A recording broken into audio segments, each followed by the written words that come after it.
This is the Between Part 3.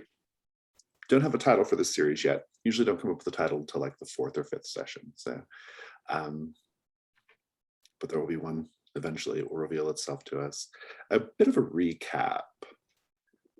Let's just do Hunter recap with conditions really quickly. Sure shot, you have drained. And Pope, you have the Sapphire and the Sons of Other Worlds. Both very, very big sort of story-focused conditions. Dr. Noble has Uncomfortably Warm still. I always like when that rears its head. It's surprisingly a nuisance. And Shocked. And then Miss Blakely also has some very like story-heavy conditions. The Veil is Thinned and The Wax Doll. Some interesting non-threat related developments last time.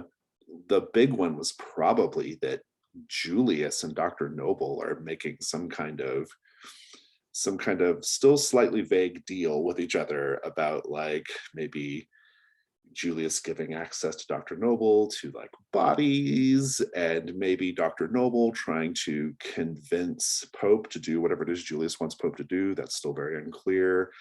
Mads, is there anything else that I'm forgetting about that little transaction last time? Just that Dr. Noble had shown Julius the symbol that That's she right. saw on those bodies, Yeah, and right. then And he wanted to claims know to if recognize it. Yeah. Yeah. Well, that's probably connected to what happened with Sure Shot and Pope, because Sure Shot and Pope had a conversation with the Man in the Sun mask, who basically said that the vampires are his, quote, orphaned children. He didn't say it outright, but everyone sort of like honed in on what he was talking about. And which suggests that the Man in the Sun mask is the sun. I don't know what that means. Either that or he's just incredibly deranged. But that is sort of a thing going on there with that. And other interesting developments. Ms. Blakely has a worshiper on the police force, turns out. That was a thing that happened. That was sort of slightly outside of the threat structure. Let's talk about the threats themselves. You currently have 2 active threats, the St. James's Street Ghost and the Limehouse Lurker. Right now in the St. James's Street Ghost, you have one question that you can still attempt to answer, which is how can we get this ghost to pass on to the next world? It's complexity 6, and it allows you to resolve this threat by performing a quieting ritual. You have 4 available clues on that threat right now. The second threat is the Limehouse Lurker. We have a threshold question here, which is the vampire young or old? And I don't think we've answered that threshold question. And I'm going to get rid of the other details here until we have. The complexity is 4 on that threat, or on that question rather. And basically, it just unlocks the next question. You only have 1 clue so far on the Limehouse Lurker, which is these aforementioned marks on the bodies that look like a arrangement of suns and planets. You also have the Mask of the Sun available, so if you need to bump up a die roll, that's available as well. We'll have a third threat here in a moment, but is there anything else that we want to be reminded of from last time that I forgot?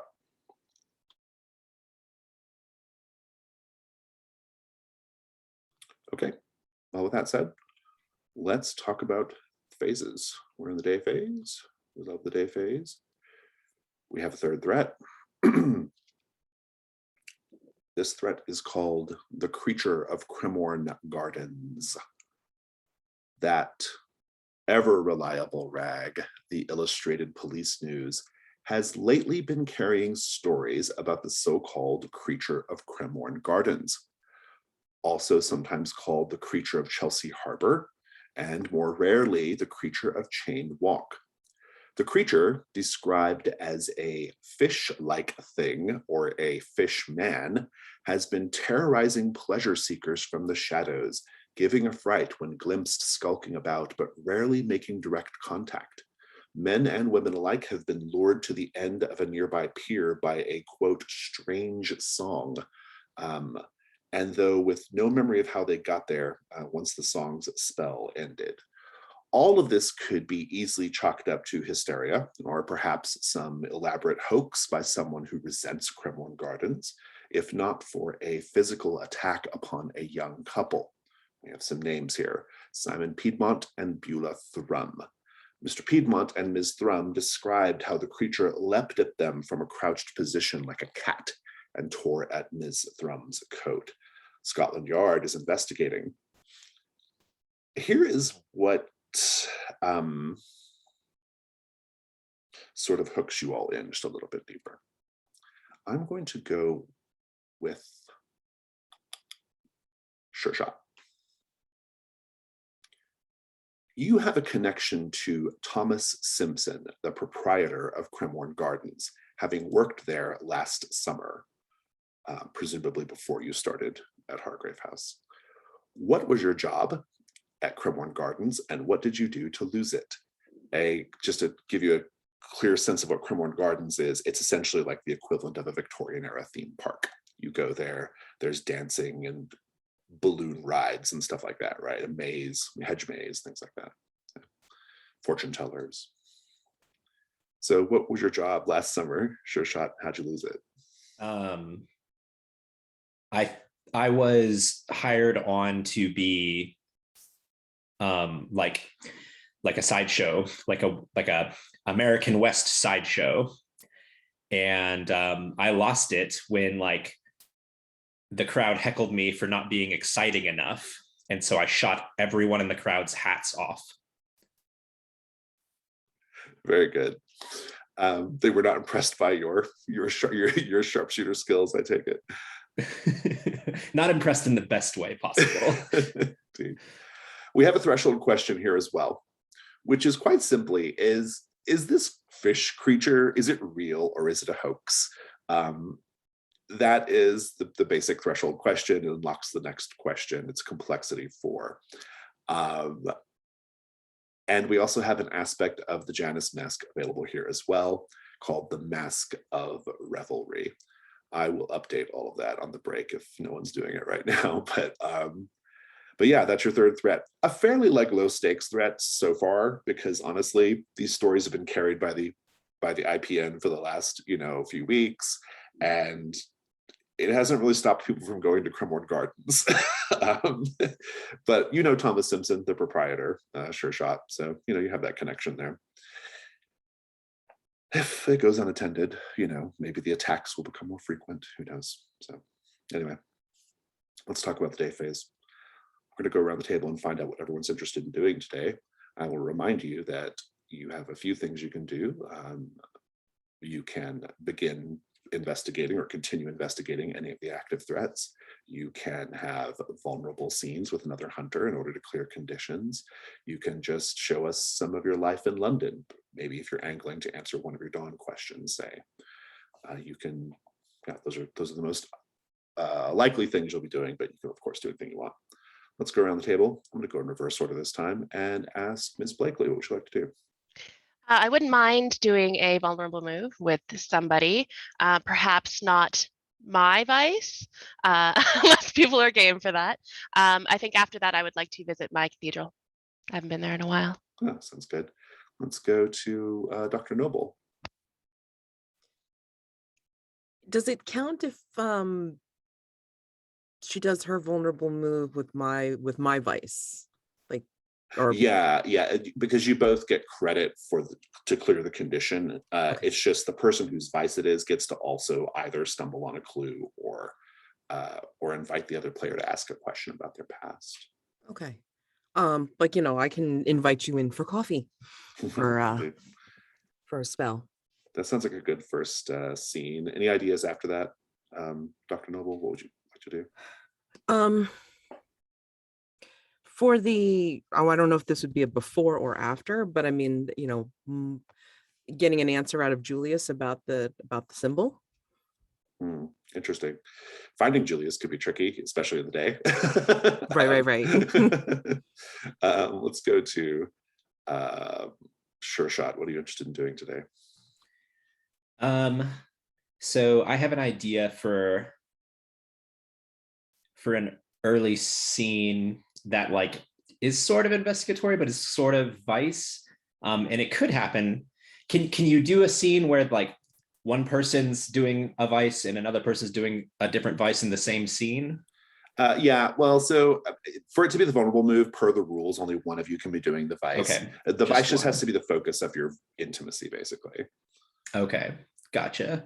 Then I would, I guess, try and catch one other person and do this thing. I was thinking it would be interesting if like it was also like coffee was happening at the same time, but I'm thinking that like up on the roof there's like a terraced spot where you could like sit and look out on the city and things like that.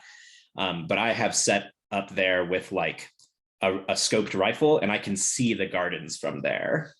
I like that. That'd be a good option for like stumbling on a clue, right? That might be how you've done it, right? It's why you've used something through the through yeah, the and I was just kind of loving the idea that like they're having coffee up there and I'm just like hanging out. Well, maybe we just check in with Pope. Pope, what do you want to do today? We'll see if we can get some scenes here. Yeah, I would like to I think it makes sense to have a vulnerable scene where I can resolve something to do with the man in the sun mask, because I have a condition from him, but also it would make sense, I think, that Pope would want to discuss what he'd experienced there. And there's a bunch of different ways we could go there.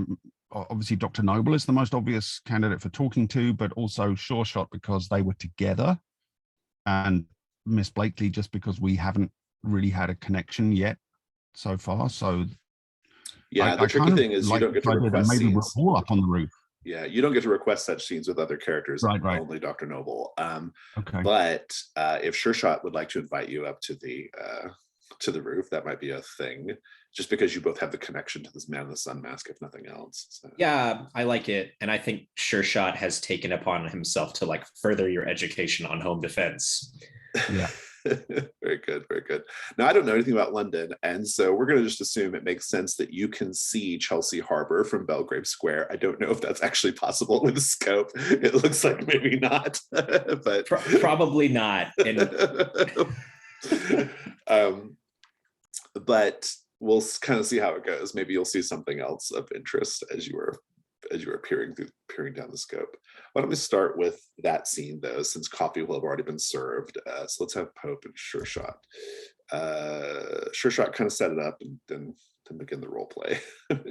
Yeah, there's a lovely terraced space on top of this roof where one could sit and enjoy something like afternoon tea, perhaps a cup of coffee.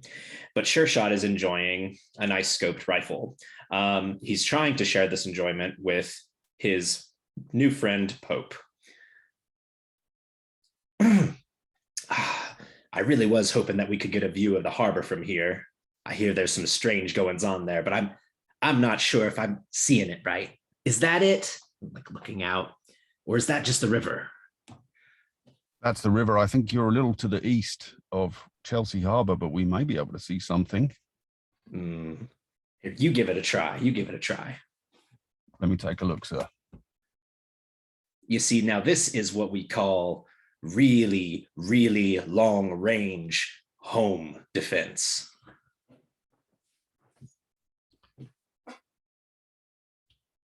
This would be useful, I imagine, on the plains of your home country for picking off bison at a range. Is that right, sir? Well, yeah, I suppose so. But they're so thick, you really don't need to aim so much as just shoot. But I suppose if you had a particular bison or a particular enemy near a bison, you could make it look like you were just shooting at bison and got them instead. Not that ever happened. I'm sure.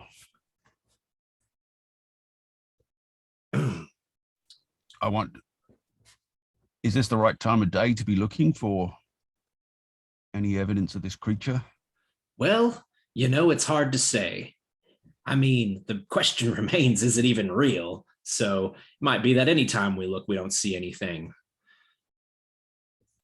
That's true. Perhaps the best thing would be if you and I were to go down there and take a look-see. Yeah, I suppose. But it's just, well, if we're going to go down there, you know, maybe I just shoot somebody's hat off from here first. Now that would be an impressive feat of marksmanship. So what is this? Why don't we steer this conversation to the man in the sun mask, since that's what you're trying to clear, Pope? What did you make of that gentleman we encountered yesterday? Make of him? I don't know what to make of him. That was the strangest. Ugh. Maybe I got a little bit of opium in myself when I didn't try to, but he was saying the craziest things. But I guess that's what we do, huh? What did you make of him? I'm still not sure whether to believe anything he says, but given the strange things we have seen over our time together, I wouldn't want to write it off entirely. If I'd had my wits about me, I would have ordered a carriage and said we bring him back here for a little further questioning, but, well. If he really is as old as he claims to be, perhaps Miss Blakely might have some insight. Well, that might be the case. What does your employer say? You talked to her yet? I have not, sir, but I'm sure we will have an opportunity before too long. Let's cut to that scene. So, Dr. Noble, it's your advice, so go ahead and set it up for us. Yes, so Pope has set the kettle or the carafe, or basically it's pretty huge for even hearty drinkers of the stuff, and utilitarian mugs, so like nothing used from the tea service at Hargrave. It's more of like, all right, here's some mugs. I hope you shall join me for this particular repast of mine, Miss Blakely. I think it's been quite the long evenings, hasn't it? Well, I can't say I'm very particular about coffee, but since you've invited me, it would be very impolite for me to turn you down. So, I suppose. And yes, the evenings have been quite long. Very strange developments. It's always been strange here at Hargrave House, but this past few days has been just one thing after another, hasn't it? It has. Between the strange ghost and well, I met someone very interesting last night, and he purports to be from Hargrave House at a time. Are From you familiar with... Hargrave House. Yes. Are you familiar with Julius? Good God, what's he doing here? Oh, you know. Oh. Yes.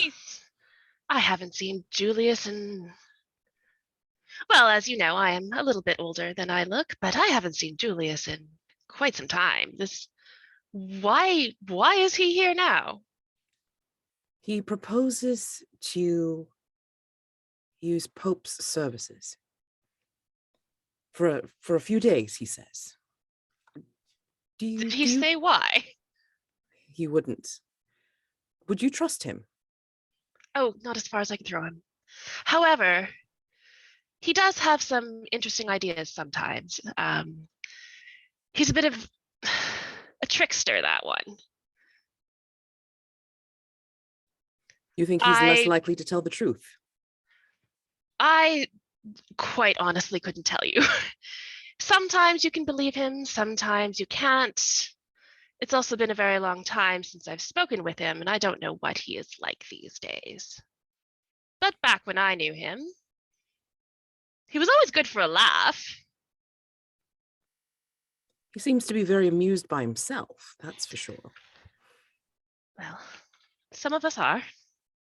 Got a lot else going on that's amusing. Are you amused by yourself, Miss Blakely? I'm not amused by anything, Dr. Noble. Quite unfortunately. Do you have no pleasure anymore in what you do? Hmm. Oh, in some things I do, yes. But in everything else, well, it's just something to do. Hmm. But enough about that. How did Julius even get in? Did he? Oh, he broke in, didn't he? He did. That scoundrel. I actually let him in.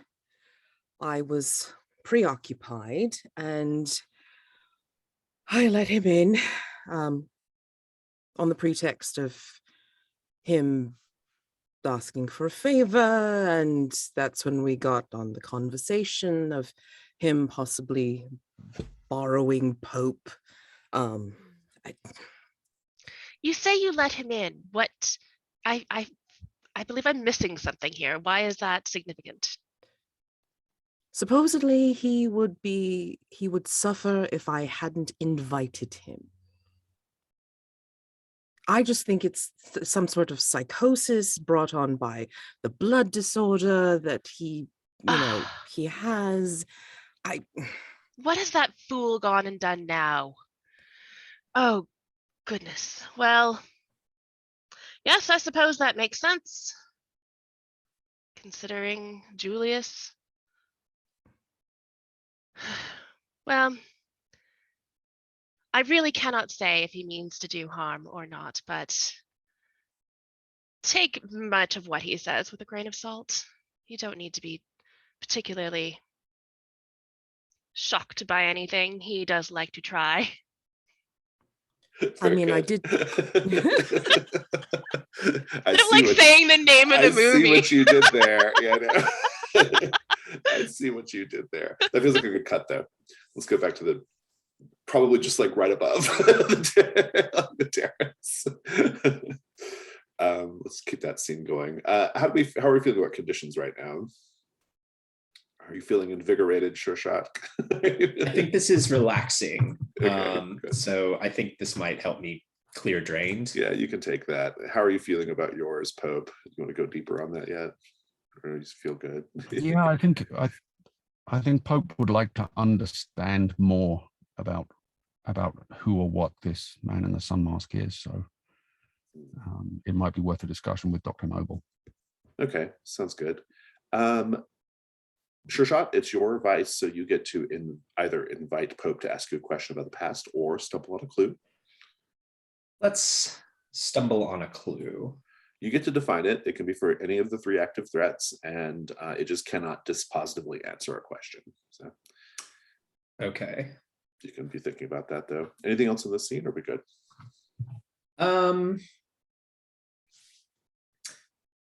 I think I'm all right. How about Pope? Yeah, I think so. Let me think about the clue, though. Go for it. Let's cut back to Ms. Blakely and Dr. Noble. So, yeah, let's keep it going. Are you feeling less shocked at this Oh, yeah. Well, I mean, like, considering it's like I'm pumping myself up full of caffeine, it's great. So, I mean, like, it actually is like contrarily calming her down. So I think, yeah, the shocked condition can go away. Sounds good. Ms. Blakely, you're entitled to clear one too, if you feel like you have. But I feel like I'm going to clear the veil is thinned, because even just talking about this, all the spooky ghost stuff, the vampire stuff, if someone as foolish as Julian can become a vampire and then be all like, oh, I'm spooky, then yeah, if the veil is thinning, it's not that the scary. Situation. Yeah, Yeah. Exactly. I think that's right. Yeah. I like it. And Dr. Noble, you get to have the bonus, either stumble on a clue or invite Ms. Blakely to ask you a question about the past. For stumbling on the clue, is that something that I would create? You create the clue, and it can be for any of the 3 threats, and it just cannot conclusively answer a question by itself. That's the only like restriction. So, like, it can't be, there's a journal entry, written by the vampire 200 years ago, right? It can't be that, because that would answer the question of the vampire being old, right? So Right. Yeah. Actually, I had an idea for one. So would I just like say it or like Yeah, put it in as just tell me what it is, and I'll okay? type with you. The bag that Julius had put the heart in Okay, good. is actually something from St. James House. Oh, interesting. Okay. It was like kind of like a wrapping or something that just identified it as like, I don't know, a piece of laundry from St. James House or something. Oh, interesting. Maybe like, yeah, there should be something that like really something that makes it like definitively something from the Beals. What do we suppose that might be? Like, What if it's actually an embroidered handkerchief? That's like perfect. A big one. Yeah, like that. Yeah. Tied into a bag. There you go. That's a big ass handkerchief, but okay. It's huge.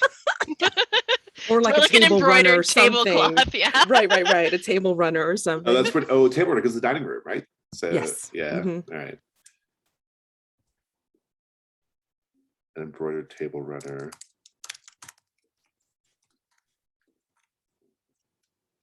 18 St. James's Street. What I think is the really interesting bit of that is that it's the fact that Julius had it, right? Because it kind of connects Julius up to whatever the solution is, right? Which I think is intriguing, which is actually really intriguing because I thought Julius was more connected to Limehouse Lurker, but maybe he's not. So that's intriguing. David, any thoughts on your clue yet? Yeah. I think it's actually going to be for the Limehouse Lurker. I think Pope and I are trying to get a view of the harbor and we can't. Mm-hmm. We're still looking around. And I think I have one of these old European optics that uses mirrors to get its magnification. And we notice something. There is a boy buying a newspaper, but when we look through the optics, we can't see him. Oh, interesting. How if he's a vampire, how's he roaming around the day? I think like the newspaper stand is like set up near enough an alleyway that it's like really covered in shadow. So it's like shadowy. Got it. Okay, good. So that's intriguing. That suggests a lot, right? It suggests that maybe the boy is young because he wouldn't do something so stupid if he was an older vampire, right? As like wandering around in the daytime. But like, I don't know, but maybe not. Maybe it suggests he's really old because he knows how to handle himself. I don't know. It could be either way. But also he's buying a newspaper. Like, what kid buys newspapers? It's a good point too. It's a good clue. It suggests many things. A boy without a reflection buying a paper. I also don't know if you can see Limehouse from Belgrave Square, but maybe he's roaming around. So good. That's good. I think we can kind of fast forward to like other scenes out in the city now. Although it sounded like Pope wanted to have a scene with Dr. Noble. That can be an on-the-go scene if you wish, or you can go catch up with Dr. Noble back in the house. What do you think, Pope? Yeah, I think it makes sense that Pope was kind of up and down the stairs, taking coffee to Miss Blakely and Dr. Noble, and then some up to Sure Shot up on the roof. All right, sounds good. Yeah, so maybe a little later, you're in Dr. Noble's rooms again. Mm-hmm. All right, let's pick it up there. Go for it. I had another interesting encounter yesterday, Doctor. When we were searching in the opium den, I mentioned to you before the man in the sun mask. Well, something about him caught my attention, and I went back to investigate further and had a conversation with him. He claims to be the father as such, although I take that to be in a metaphorical sense rather than a literal sense, of the creatures that we are seeking. You all know the term vampires, although Dr. Noble might reject it. Right, yeah, I think that's why Pope's trying to be circumspect about using that word, because he knows Dr. Noble is not a believer as such.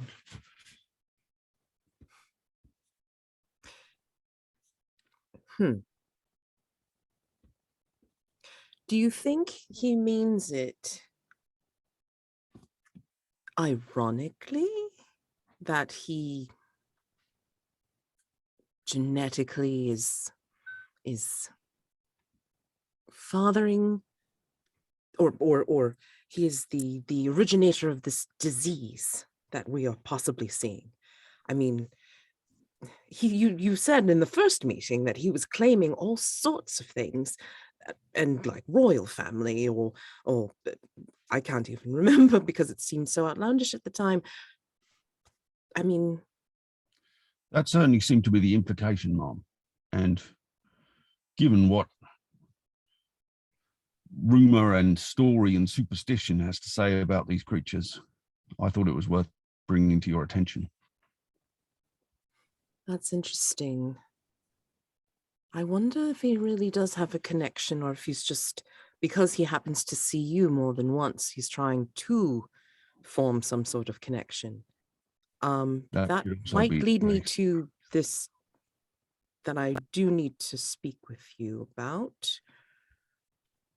So I saw Julius. Indeed, Mom. I was wondering if he might be a gentleman we could inquire further about the man in the sun mask of.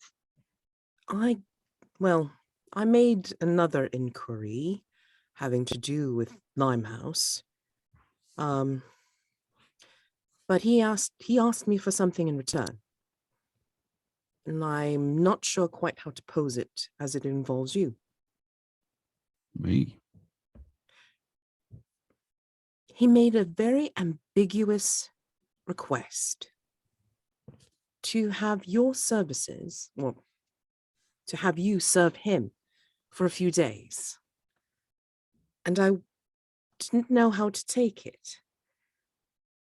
He offered possibly information, which from Miss Blakely I might only be able to take with a grain of salt. And he did offer me a particular object. I That was see. useful for my my work. But I didn't want to offer you directly. I believe that is your choice. Well, that's very good of you to say so, Mom. As you know, I'm always at your disposal. If you think I could be useful in gaining any information from this Julius character, I'm very willing to try. It just seems to be a lot of characters claiming different things these days. Miss Blakely says that he is a bit of a trickster, and I'm not sure whether to believe him now. And then you meet this man in the sun mask, and he's claiming all sorts of things. It's like, do you think they're the same person? And the lady with the sapphire,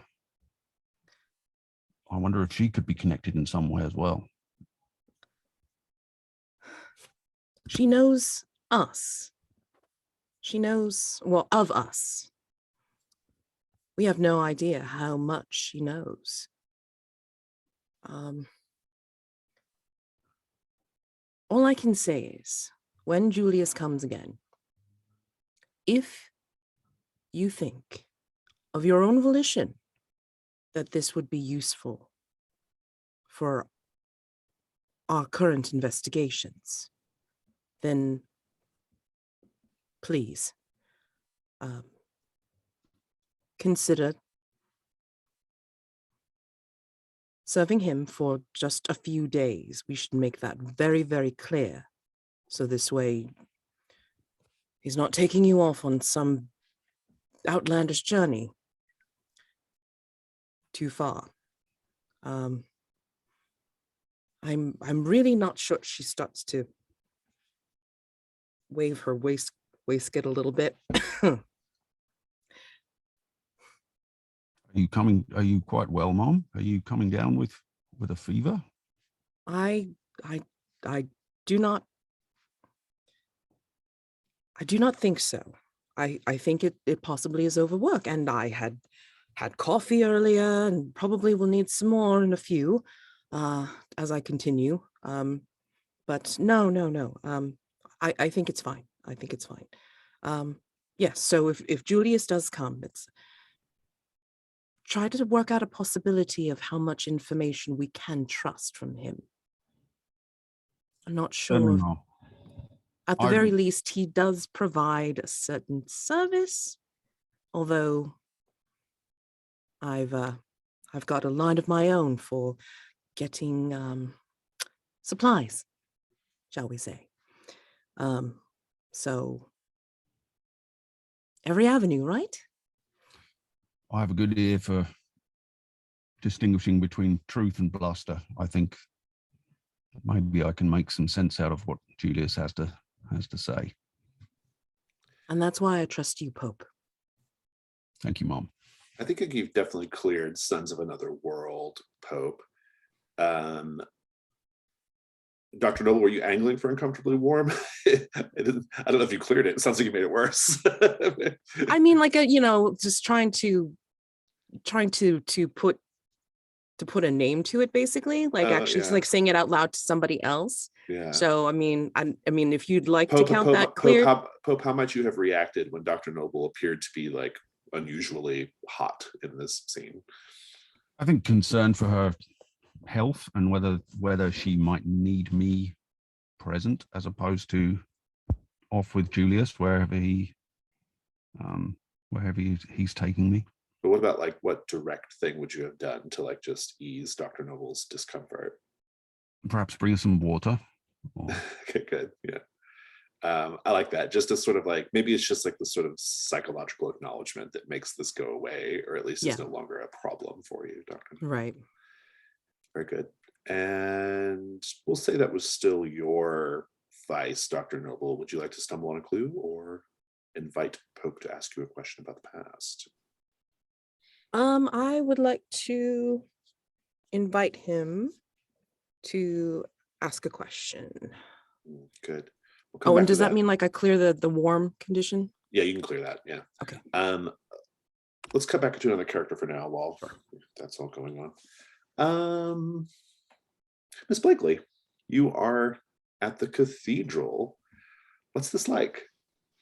Oh, it's really, I mean, for a small cathedral, it's very fancy on the inside. We're talking gold filigree. We're talking like really old, beautifully polished wooden pews. It's just a real delight being in this cathedral, if I do say so myself. There are a number of followers in the cathedral at this point, my flock, so to say. So when I walk in, and of course I walk in very dramatically, like doors thrown open, probably birds fly in. It's kind of like that one scene in Face Off. Yeah, just real dramatic. And all the followers kind of turn and stop what they're doing and stand up to gawk as I walk up to the, I don't know if there's an altar in here, but up to the altar and turn towards my devoted followers and say, "Hello, everyone, and good morning. I thank you all for being here, as always. As you know, I can't be here every day, even though I wish to, and I can't speak to all of you every day, even though I wish to. But knowing that you are here singing my praises, thinking of me, suffering for me, it does bring me a lot of joy and light, and I love you all. Should anybody require any special blessings, please come forward." And I think, a few people, scattered people, get up and walk up, and, they're down on their knees, like holding up their hands, "Please, please." And Miss Blakely stands over them, takes a hold of their face, and they put their hands on her hands, and she says, "My thoughts go with you. Please stand behind me." And she does that for each of these people, and then they all stand behind her, and she turns to them and gestures to a table where there are these big, solid gold orbs with inscriptions on them of various things that Miss Blakely has said to her congregation in the past. And she says, "Please take one in each hand." And they all do. She says, "Hold them up like this." They all do. And she says, "Now stand like that for the next 6 hours." And they just beam at her and they say, thank you, thank you, thank you, my lady. And she says, oh no, thank you, and turns and leaves. I love it. It's good. I thought you were going to destroy someone to trigger taketh away. Nope, not right now. I do think, however, that you probably should scar the reflection. Probably. But I did get the someone touched me and I made them pay a price. So that's nice. True. Yeah, that's good. Yeah, Don't touch me. Yeah, go ahead and scar the reflection. How's the cathedral changing right now? I think as I am walking out, I noticed that the normally like beautifully polished wooden floors and the tile, because there's some tile in places, there's wooden floors in places, there's actually carpet in places too. It's been updated a little bit as needed, but everything's starting to fade. Like the carpet is starting to fray and the tile, there's chips in it. The wood is starting to, you can see scuff marks, things that'll be really hard to buff out. The wood, those planks need to be replaced. And I am not particularly happy about that. So I might be in a mood the rest of the day. Good, I love it. Thank you. Despite the fun I just had. Mr. Stevens, what are you up to today? I think that I would see if the doctor at some point would like to go to the gardens. Yeah, sounds good. Let's just wrap up the scene with Pope and Dr. Noble then. So what's your question, Pope?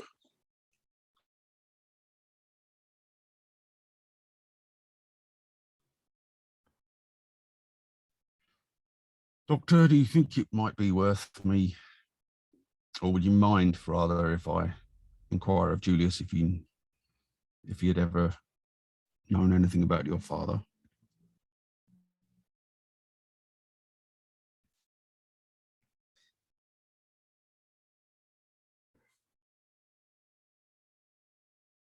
This is only if you believe that his condition has rendered him able to live much longer. And if he knows of him. Again, as Miss Blakely had said, we could consider his words not quite truthful. So, but let's just say I'd be curious to see what he actually says. Very well, Mom. I might bring it up if I get an opportunity. Will you take the job with him? Certainly. Okay. As you know, Mom, I'm capable of handling myself. Julius doesn't concern me. Yes, you are. And rest assured that I'm always at your disposal for whatever time I may be nominally under his orders.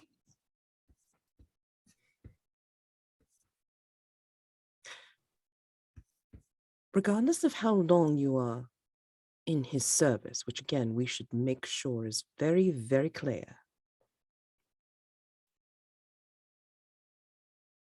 Understand that you will always follow my direction. I hope it goes without saying, Mom, that of course that is the case. Good. Let's fast forward to Mr. Stevens and Dr. Noble. Are you okay with going to Cremorne Gardens? Sure. Okay. Let's talk about Cremorne Gardens. So you actually have some information here to start with. Sure shot, just in terms of like Cremorne Gardens. We know, of course, the two victims who were attacked by the alleged creature, but they're not necessarily there at Cremorne Gardens right now. However, you know Thomas Simpson is the proprietor of Cremorne Gardens, and you know that his daughter, Abigail, is actually the person who runs Cremorne Gardens. You also know, which is maybe why Hargrave House thinks that this could be a hoax, you also know that the pleasure garden industry and other amusements is incredibly intense industry with lots of rivalries and chicanery going on. And so those are just some sort of like starting things there. You might also know a handyman who works at Cremorne Gardens, a Sven Anderson. So those are just some potential people. But the gardens itself, they are, in the day, they are filled with people who are from various classes of people, walking the promenade, beautifully manicured, promenades, going into the hedge maze. I think as you sort of,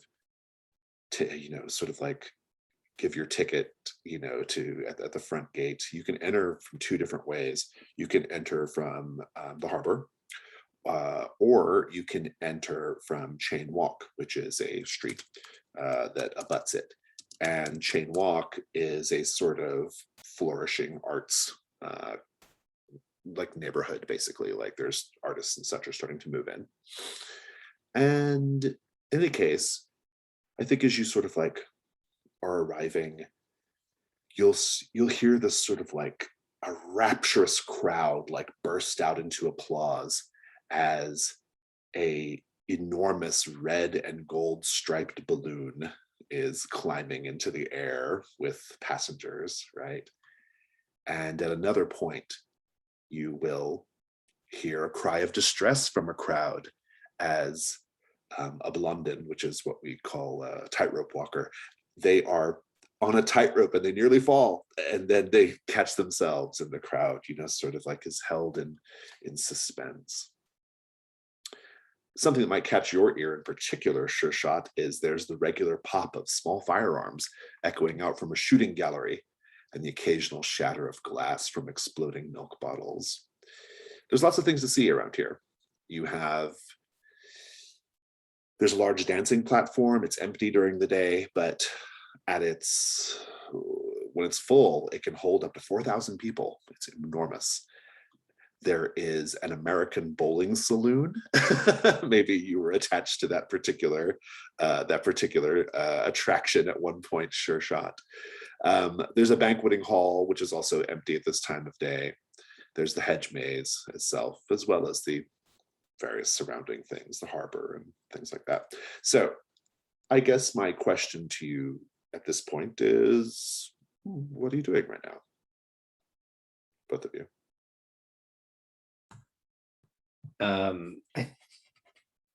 Dr. Noble, I need your help to figure out what's really going on around here. Now, I've seen some things make me believe in all sorts of unnatural creatures out there, but this might not be one of those things, and I thought you might be just the person to help me figure out which way it was. I need your scientific mind to help me figure out what we got going on around here. How would you approach this situation? Well, my first question to you, Mr. Stevens, is, do you suspect a hoax? I think anybody who didn't might not be in their right mind. I'm given to understand you know this particular park? Have you actually worked here? And I'm not saying that as being disparaging. I'm actually curious. What behind the scenes, shall we say, gave some suspicion that this might be some sort of publicity stunt? You think it might be something like that? And that's the strange thing about this business, Doctor. It could be a publicity stunt from the park itself, trying to get more looky-loos. It could be a rival park trying to run people off by having something too dangerous. It could be the real deal. It's just hard to say. I've seen I was there a short time, but I saw a little bit of each. I think at this point, you'll be approached by Abigail Simpson, the daughter of the proprietor. She wears a simple utilitarian dress, and her hair is pulled back in a neat bun. She has a very no-nonsense approach. I think as she's walking away, she's sort of like pointing out a few things for a couple of the other employees to go take care of. And she says, well, if it isn't Sure Shot Hank Stevens, I didn't think I'd ever see you come by here again, Mr. Stevens, especially after what happened last summer. People still talk about your little outburst. Sounds like it was good for business then, which is what I said at the time. She says, hello. She goes to extend her hand to you, Dr. Noble. My name's Abigail Simpson. I run this place. Pleasure to meet you. I just had a question for you. I apologize. Do you consider this creature a problem or a possibility? Oh, the creature, of course. More and more people are coming here asking about that. I'll tell you what, listen, if there really was a fish man creeping about, my father would have already captured it, put it in a tank, and raised a tent. And that would be the end of that. That's how you know it's not real. It's just someone playing a joke.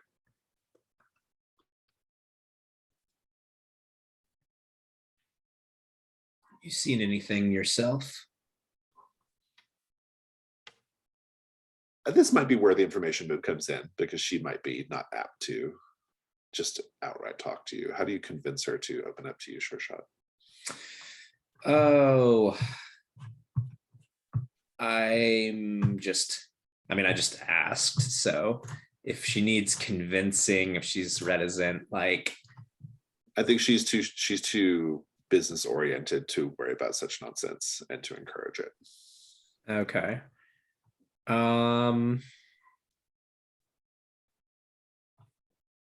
Well, come on now, Abigail. You tell me, and maybe I don't make a scene this time. That's me laughing, not her. Okay, roll with presence. We'll see how that goes. Right.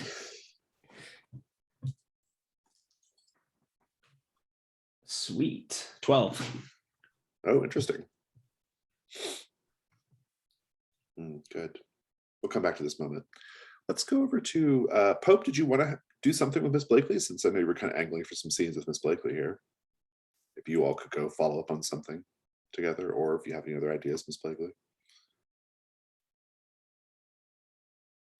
I think I'm actually going to go to Pope on my way back from my cathedral, because now that I know that Julius is involved, I think I want to talk to Pope about that. Okay, that sounds good. Where do we find him then? I think we find him cleaning the coffee service and just making sure that everything is shipshape before he may be disappearing for a few days with Julius. I think Miss Blakely kind of pokes her head into the kitchen, but doesn't go in, because she doesn't go into the kitchen. Pope, may I speak with you a moment, please, out here? Of course, Mom. I was actually hoping to have a word with you regarding this Julius character. That's just what I wanted to speak about. Now, I hear that he's looking for your services. It seems so. And I've told Dr. Noble that I'm willing to go along with the charade. Very good, very good. So you know that sometimes he is trustworthy, sometimes he is not. I have no idea what's going on in his mind right now. I have not seen him in a great many years, but I was very familiar with him when he worked here. I first encountered him breaking in through Dr. Noble's window, so his trustworthiness was in no doubt, or his lack thereof, perhaps I should say. Yes, he never was a man for subtlety, that is for certain. Well, do keep me appraised of what is happening. I would be Just happy in to. case, because I do, as I said, I am familiar with Julius as a person, at least before, well, this change that he's certainly, when I knew him, he was not like that. Is there anything more you can tell me about his current condition? The last time I saw Julius, he was a normal human person. Well, normal. What's normal at Hargrave House? But he certainly wasn't what he seems to be now. So something has happened since the time he left Hargrave House to now to change who he is, his being. And clearly he is back for some sort of, I can assume nefarious, but it might just be mischievous reason. It's hard to say. There's another matter, Mom, that may be connected, or in my mind appears there may be some connection. I encountered a man wearing a sun mask who claims, and I'm not sure to what degree I should trust his claims, but he claims to be the originator of the creatures such as what I think you and I believe Julius to be. Fascinating. Well, I have not encountered many people like that, and I certainly have not encountered this person in a sun mask. I have heard that if you destroy the originator, then it could either destroy the rest of them, the children, or take that sort of whatever curse they have on them away. I honestly could not verify that, but it is something I've heard in my travels. That is certainly what superstition would lead me to believe as well. Well, it's something to keep in mind. Where did you meet this man?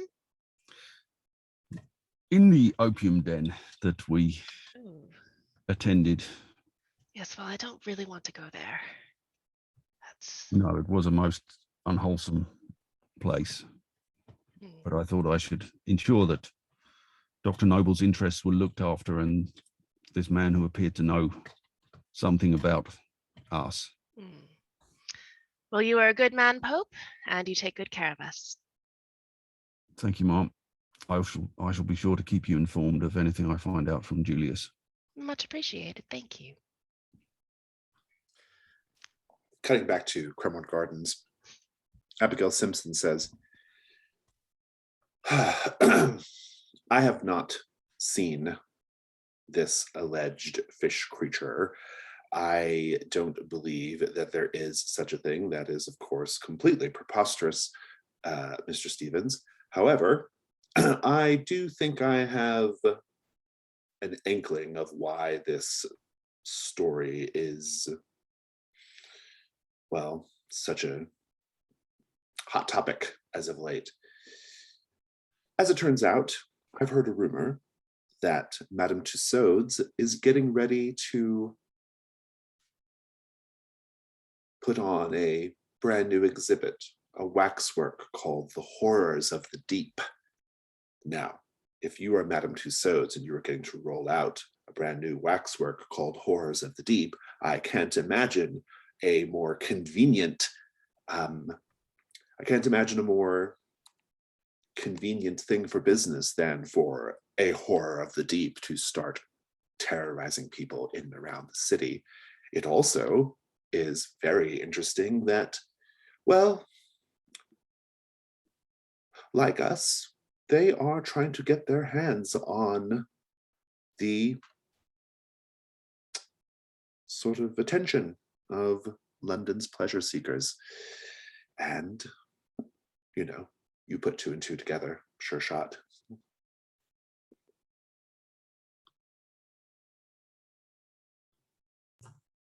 And what do you think of that, Dr. Noble?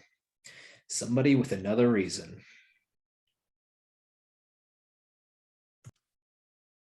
Sounds like it's a publicity stunt of some sort. Just not who you might have thought in the first place. Very interesting.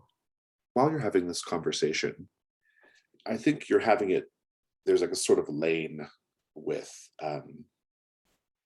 like these like gas lamps on tall poles, and the gas lamps have these emerald green globes around them, so that at night they give off this sort of like green glow as you walk beneath them.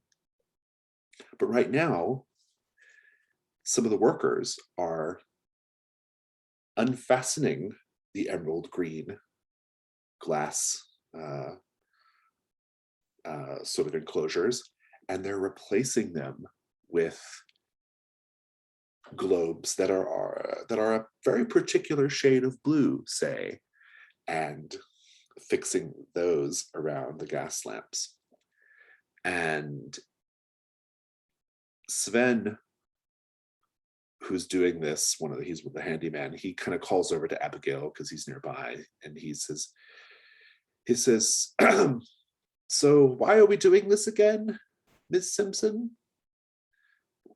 And Miss Simpson says, well, because that is what Ms. Brathwaite wants. She is hiring out the whole park for an entire evening, and she insists on those gas lamps shining blue. And she looks at the two of you. Do you know Theodora Brathwaite? I don't suppose I do, but I feel like I should if she's going to this level of extravagance all for one evening. Well, you being an American, I don't expect you to know who she is, and so let me tell you. In fact, she used to be the legendary pirate queen of Barbuda. When she was a 16-year-old girl, she was the terror of the high seas. It was something of a, well, I'm told it was something of a quite a cause célèbre when she was finally captured by the Royal Navy. They say that a young Victoria herself actually interceded on the Pirate Queen's behalf, and so she wasn't hung.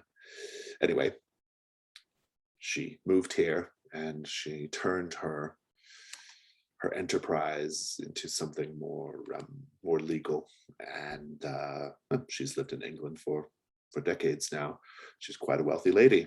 But, well, I guess she'll always be the pirate queen to some people in this city.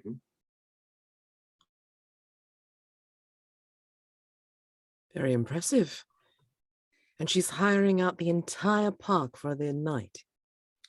Yes. Not tonight, tomorrow night. We're just making the preparations now.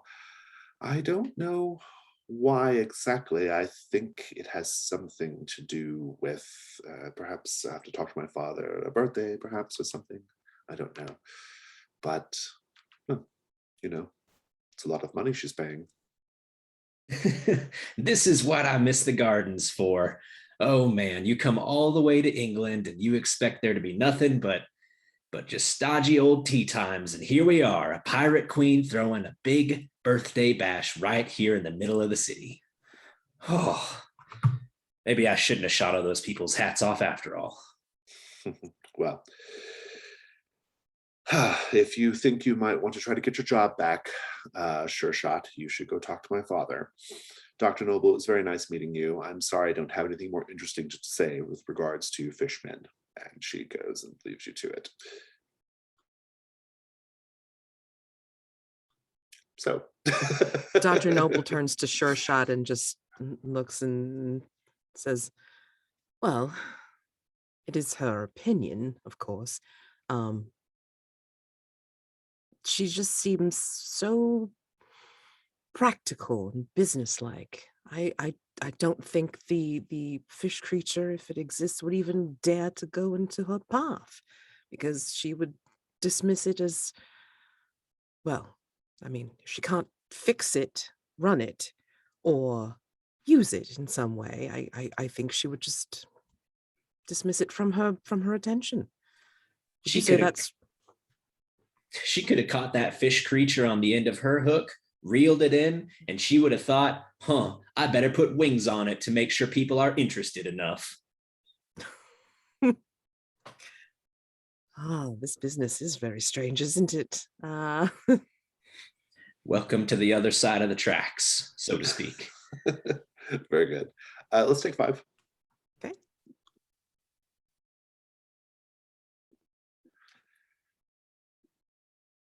Let's have like one more quick round of scenes in the day phase, and then we'll continue on. So, Pope, Miss Blakely, anything else to do in that scene, or we're good to go there?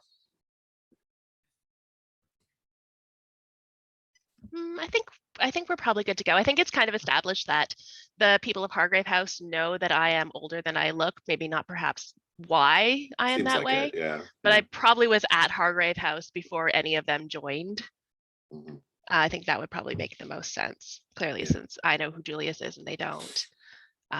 But I think that's Pope is too discreet to ask about why you're older than you appear, but yeah, he takes it in his how stride. rude.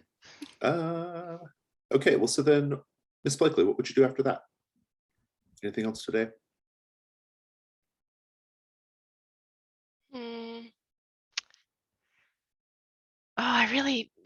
She would not want to go to that opium den. She doesn't even want to go to the Limehouse district. It's just gross there. That's where poor people are, and she doesn't do that because she sucks. We do have So a I couple think- of angles there that have not been pursued yet. Just for everybody here, the only one of the victims was found in the opium den, despite the fact that all 3 bodies are being stored there. The other victims, one was found at near a workhouse, the Limehouse School, and the other was found near a bar. So just that's some other like angles of investigation. But you of know course, what? you don't have to go there. But I'm going to send. I say this like I'm sending her on a mission. Miss Blakely is going to go to the Dog and Whistle because that's going to be so funny to see her in there. Okay, very good. Okay, so you're gonna go check out the Dog and Whistle. Yeah. Okay, sounds good. And Pope, what would you like to do for the rest of the day? Before I go off with Julius, I would actually like to get in touch with one of my irregulars. I'm interested in seeing if I can reach out to Barrel Staves. Very good. Because I would like him to just, from a discreet distance, keep an eye on Dr. Noble and ensure that if anyone is following her or anything of that nature, that some harm comes to them. Oh, very good. So Barrel Staves, go ahead and roll your presence. Okay, I think my presence is a little, yeah, my presence is 0, so it's just a straight 2d6, right? Yeah. I rolled an 8. An 8. They're going to take a while to show up, or they want something in exchange for their help. My choice. I think we'll just keep it pretty straightforward. They're only going to be able to keep an eye on Dr. Noble tonight. It's like you're not able to get in touch with Barrel Staves in time for Cremorne Gardens, basically. So, but they are otherwise like available and lurking in the shadows, keeping an eye out tonight. And that sounds like a good thing to be having done for the rest of the day. Let's cut back over to Dr. Noble and Sure Shot. You can take one more investigation kind of move here if you both wish to say how you're doing so. I would like to have Dr. Noble go nearer to the harbor. I mean, fish thing coming from the sea or Right, from yeah. the river, whatever. Sure. So to me, that makes the most sense. Yeah, absolutely. It's nearby, so you can just basically walk right out the gate to Chelsea Harbor. Once you do that, what are you doing? What's your approach here? Okay. Well, I mean, imagine there's still plenty of pleasure seekers and people like roaming around the gardens and such. And I suggest that we go down nearer to the water to see if we can spot anything or like get an idea of like where the access possibly could be that the creature could come up and like, harass people. And one of the other things that's on Dr. Noble's mind is always, of course, it's like, well, you never know what you can find. Maybe some pieces or corpses. I don't know, just parts, maybe. Body So might just wash up. You never know. yeah, you don't know. You don't know. So I mean, any opportunity. There we go. It is a tide-based river. Sure shot. What are you doing? And same thing, you're just going down there with, or you can do something else? Yeah, I'll travel with. I think that's playing into like I need Dr. Noble around to level me out. Otherwise I'll just get sucked right into the conspiracy. Very good, very good. Okay, well, so Dr. Noble, you're down there. The harbor is not actually it's mostly a place of work. I mean, there are stevedores, unloading boats and things like that. So what do you do? There is a particular pier that's called out in the Illustrated Police News as where people who are ensorcelled by the creature's song wander to. So you can maybe start there if you want. Yeah, we'll head over there according to what the Illustrated News had said. Just to actually like one of the things she's gonna say is, Mr. Stevens, did you happen to bring that scope that you were using on the roof terrace? Well, as a matter of fact, I'll pull it out of my That's what duster jackets are for. Yeah. to hide your rifle and your scope. Awesome. I think it was just the spotter scope. It wasn't like the entire rifle. That would be hilarious though. Might be a little too disconcerting out Right. here in No, public. that's fine. That's fine. I think we should head over to the pier that was mentioned in the Illustrated News. Maybe there is something that we could spot, maybe point of access, something. Just have to make our way around these workers. And of course, see if he can spot anything through his scope, and then me, with my two little eyes. You could definitely you could probably mark long guns here, sure shot, to get advantage on that roll if you want to do that for your role, and then we'll give Dr. Noble a separate investigation. Okay. Yeah, that sounds like a great idea. I think I'm carrying it around since we figured out it can maybe identify vampires, so I'll at least carry it around for that purpose. Since he's asking, I've got it. Yeah, why not? Yeah, if you mark it, you get to take 3 dice and take the 2 highest. Okay. On your information. So for my role, would I be doing reason? Yeah, so I'm gonna give you both a roll basically. Okay. Sure shot, you can take yours with reason, and same thing for you, Dr. Noble. So. Okay. Sure shots is at advantage unless you but Dr. Noble, if you can work in a personal quarters item, you can certainly take yours at advantage as well. So okay. Let's see. Not entirely sure how any of those things will apply, but who knows. Yeah, nothing from me from my personal quarters just yet. So anyway, mine is 9 + 2, so 11. Okay, what about you, Mr. Stevens? Mine is 12 + 0. So I'm getting all my good rolls out early, so the night phase will be tough. Racing towards Theodora too, incidentally. Good. We'll come back to that in a moment. I just want to get one last little bit with Beryl. Miss Blakely, one last activity for the day phase. Yeah, she's way overdressed, kind of on purpose, because she doesn't want to be in the Limehouse district. It smells like fish, and she definitely does not want to be in the Dog and Whistle because it smells like fish and booze. But she's going in anyway because she's got a job to do, and she's kind of a little bit extra drawn into this now because of Julius's involvement, and she's curious about that. Let's talk about the Dog and Whistle. So the Dog and Whistle, that's one of our paint the scene things here, everybody.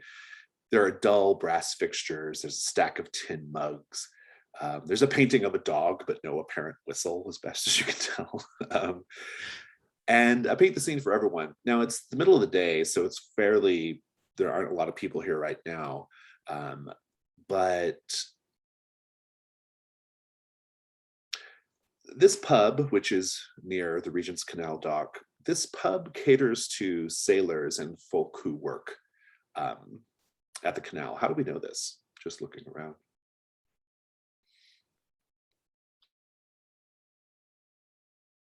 The aforementioned smell of fish. It just, and everyone in here smells like fish. It smells like everybody in here has spent the last 8 hours dealing with either fishing or crates near people who are fishing, or just, yeah, it smells like the ocean and pollution, like polluted water, because it is London right now, and fish, and you can definitely tell.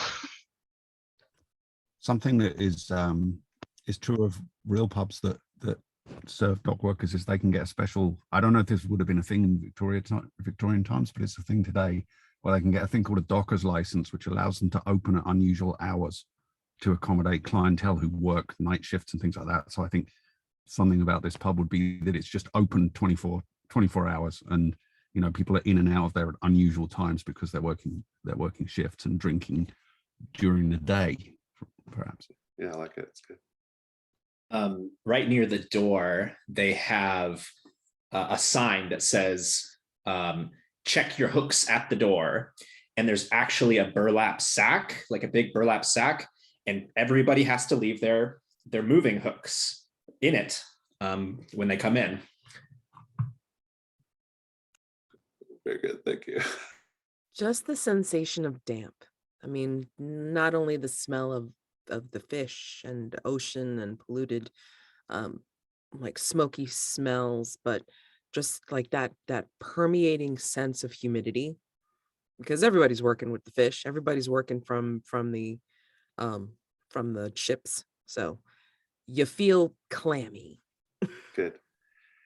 So when you step in, Miss Blakely, you I see a think man's- oh, sorry. I think you see a one man- night. Okay. Go ahead, Sorry. please. You see a man at the bar.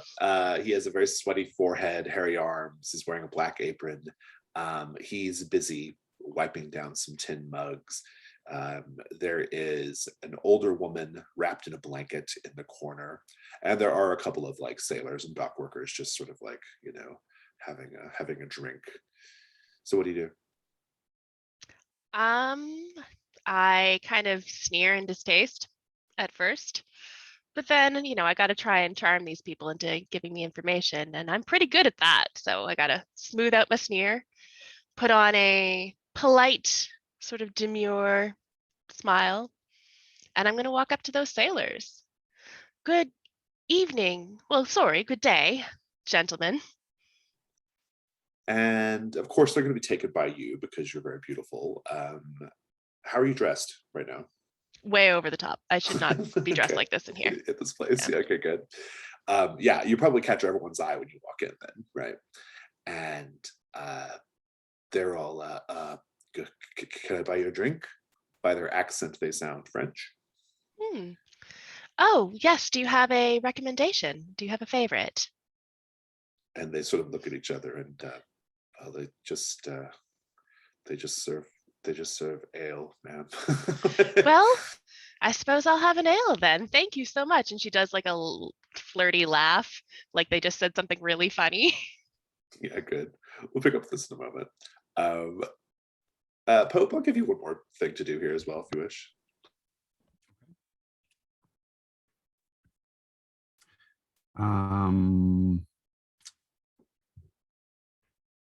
Yeah, I think just securing the premises of Hargrave House, just, you know, making sure, in particular, he wants to ensure that no further intrusions happen in Dr. Noble's chambers. Yeah, nothing in particular. I think, yeah, he's just making sure everything is going to be as well taken care for as he can in the time that he's off with Julius. Yeah, that makes sense. Let's do it with the day move, even though it's kind of a low stakes sort of day move. But what are you scared is going to happen if you mess this up? I'm concerned about the number of interested parties that are kind of circling around Hargrave House. There's the woman with the sapphire, there's the man with the sun mask, there's Julius. And although I may be able to keep an eye on the last of those, I will have Dr. Noble out of my sight. I'm concerned that someone might take the opportunity of my absence to threaten her, or bring some kind of harm toward her, or even just to observe her in a way that I wouldn't be comfortable with. Because of your employer move, you get to take this at automatic advantage because you're in direct defense of Dr. Noble here. And so you'll roll at advantage. It's going to be it's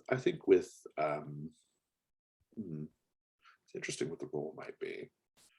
We'll say composure for now, but composure at advantage. Go for it.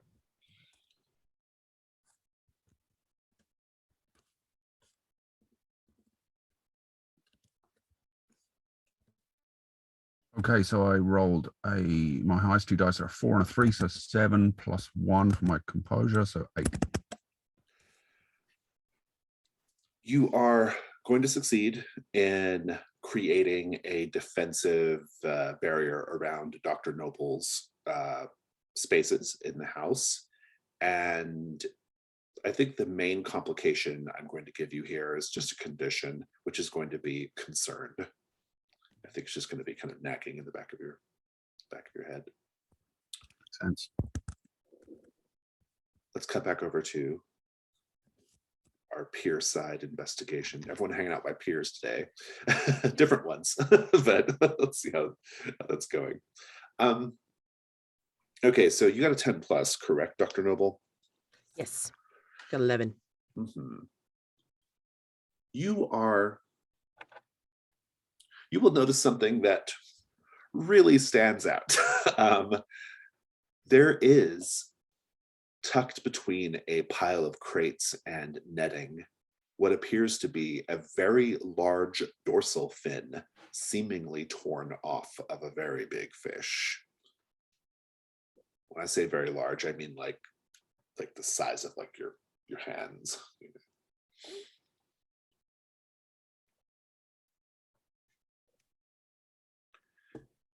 So, Mr. Stevens, come look at this. And she she actually goes over, as she's calling him over, she's actually going to go to the dorsal fin and like poke it and touch it, it's like, oh, this is real. What is this? And then she's going to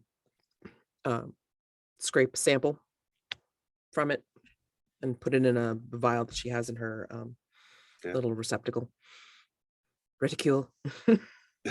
Indeed. Yeah, that's a clue. We could go ahead and note that down.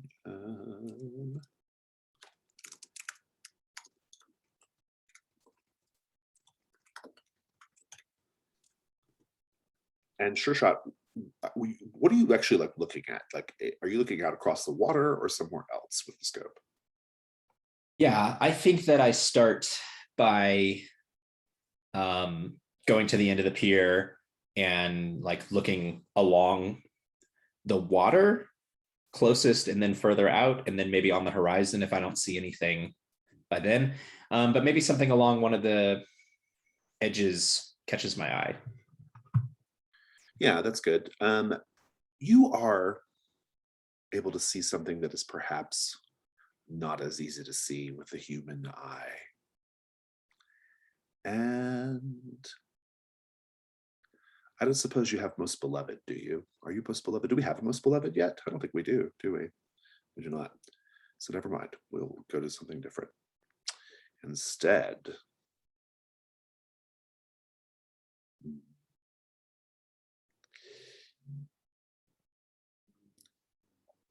you see something floating in the water, very small.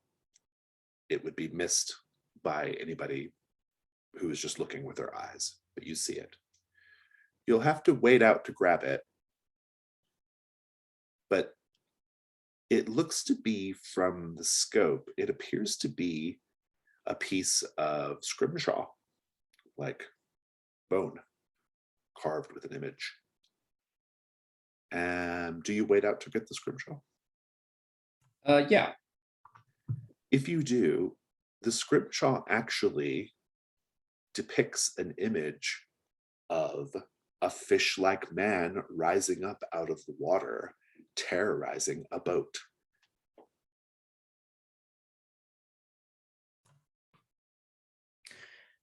Well, that sure is something. Indeed it is. And as you're coming back, Dr. Noble, you're standing there on the pier as well, kind of watching Sure Shot come back with this piece of scrimshaw. And you have been joined on the pier by a man who is wearing a tweed suit. He has very pale, oily flesh. And he sees you, Sure Shot, and he says, "Perhaps you could tell me something about that weapon, sir." Yeah, I'm getting out of the water and I've left my duster and the gun belt on the ground. So I'm putting it back on. What's that? "Well, your weapon. Perhaps you could tell me about it." Which weapon? And like put my hand on the Bowie knife. This one. Put my hand on the pistol. This one. Put my hand like on another like lumpy part of the coat. This one. "What if I told you, sir, that I was in the employ of a very important person? And what if I told you that I was sent here to help secure the area for an event that is to take place here 2 nights hence?"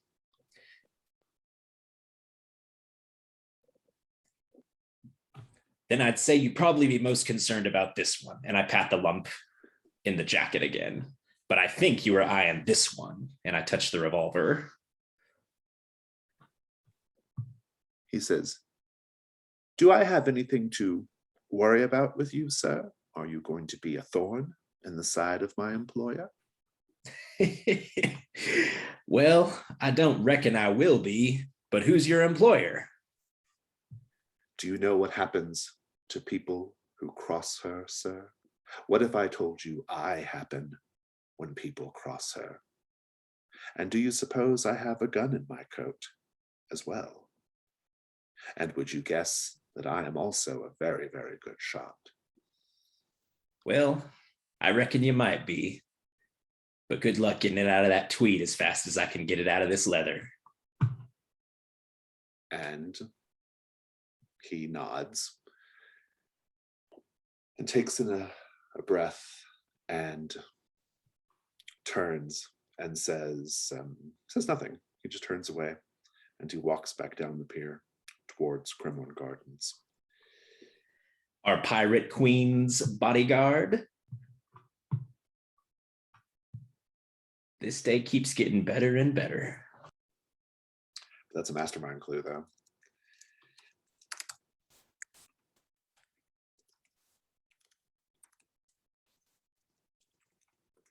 Theodora has some muscle,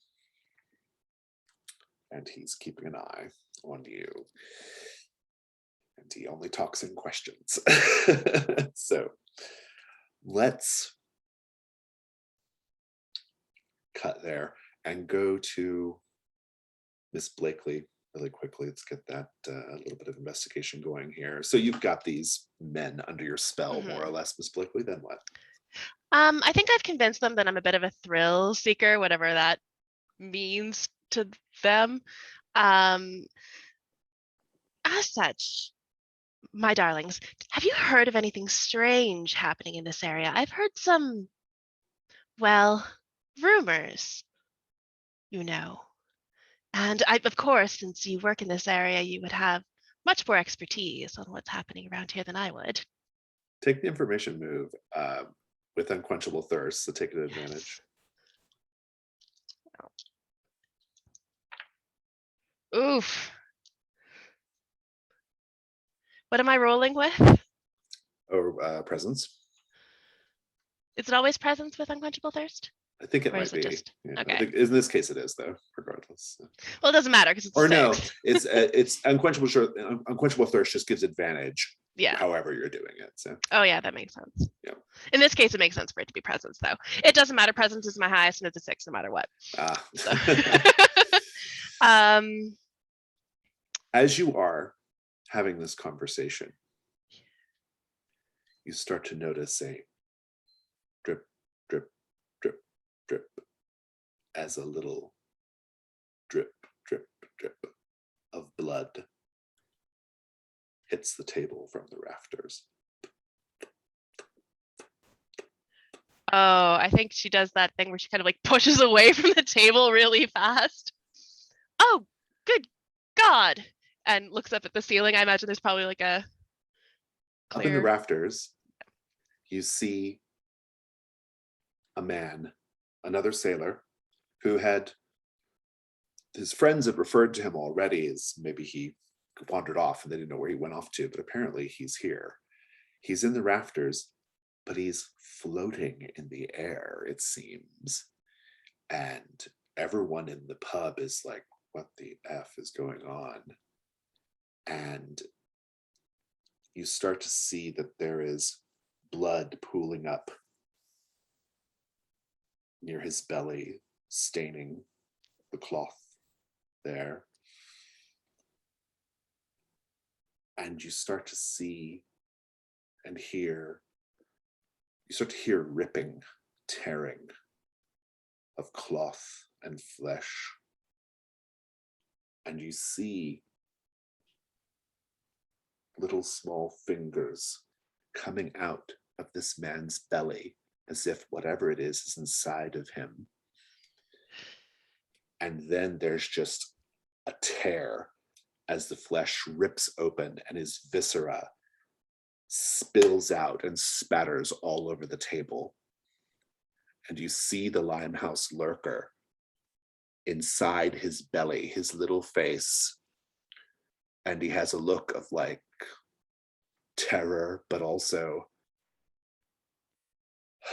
intense sort of excitement in a way. And then he goes inward as if he's inside the man's belly, as if he's using the man as some sort of portal. And then the body just collapses and smashes down. You are taking the condition marked by the lurker. And that will end the day phase. So, that was awesome. And is there anything else? Pope, we didn't leave you hanging, did we? Anything? You got your last. No, I think I'm just waiting for Julius now. Yeah, that's right. Very good. To figure out what's on there. Let's go to the dusk. The dusk. Let's talk about our dusk moves. Sure shot. Let's see how the quickening is going. Okay, so I'm rolling plus what's the modifier? It's either composure or presence, your choice. Okay. 7. Okay, according to the move, you keep it in check, I believe, but just barely. You have to take drained again. Okay. Let's go back to other moves. Oh, the Resurrectionists are in play now. So let's read the Resurrectionists here, Dr. Noble. A gang of grave robbers led by a man called Harley White is loyal to you. Each dusk phase, pick 2. Let's see. The grave robbers will dig up corpses that night. During the dawn phase, acquire a body part for the child, and I'll face no blowback or complications from any criminal activities the grave robbers get to that night. Very good. So you got a free body part coming to you. Sounds great. Okay. And let's keep going. unquenchable thirst will not clear either of those conditions. And that is that. Next, let's talk about Hargrave House. Tonight's Hargrave House exploration is going to be in the ballroom. Hargrave House once hosted a ball for a group of visitors from the Fey realm. Even today, there are subtle reminders of that night in this room. This is long before y'all's time, but in any case, there are subtle reminders of this Fey ball. What are they?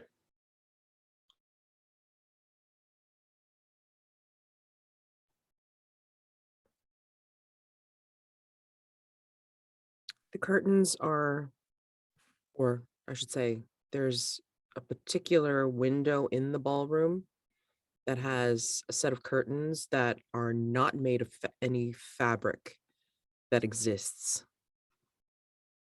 Gossamer-like, kind of sparkly, but very subtle. You wouldn't really think anything of it unless you were actually looking at them or looking through them.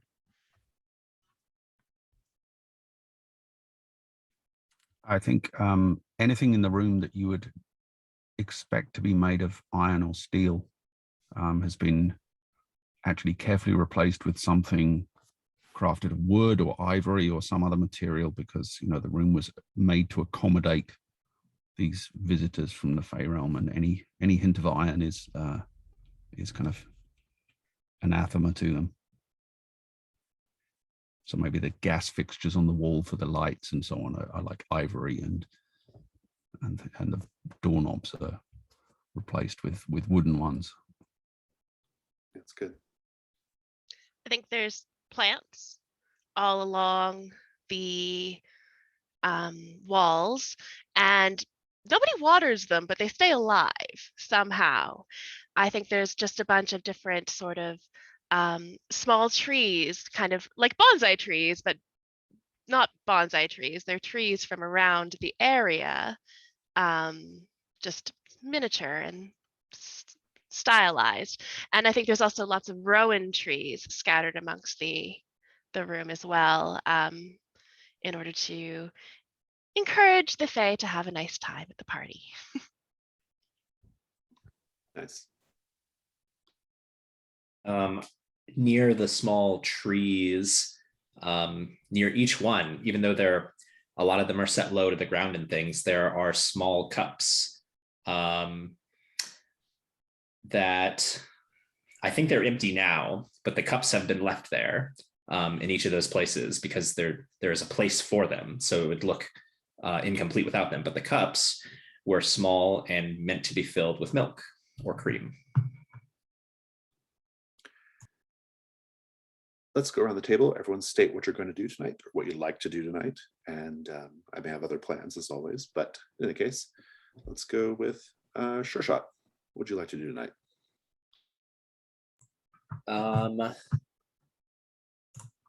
Tonight,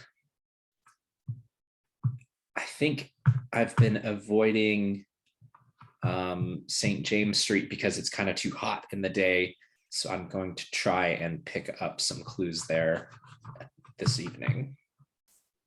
So let's go to Pope. I think Pope is really just waiting on Julius, expecting him to appear this evening, and patiently and calmly waiting for him. Dr. Noble.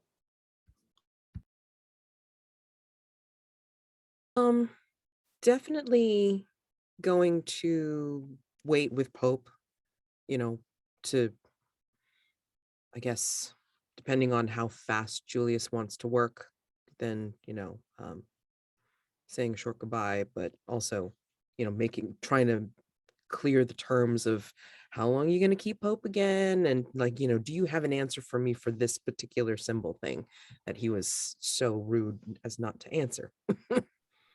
Yeah, good. Ms. Blakely? Miss Blakely is going to also go to 18 St. James Street because there is a ghost to be dealt with and we got to get rid of it. Also, she's grossed out by what just happened in the Limehouse district and doesn't want to be in that area right now. Very good. Good. Okay.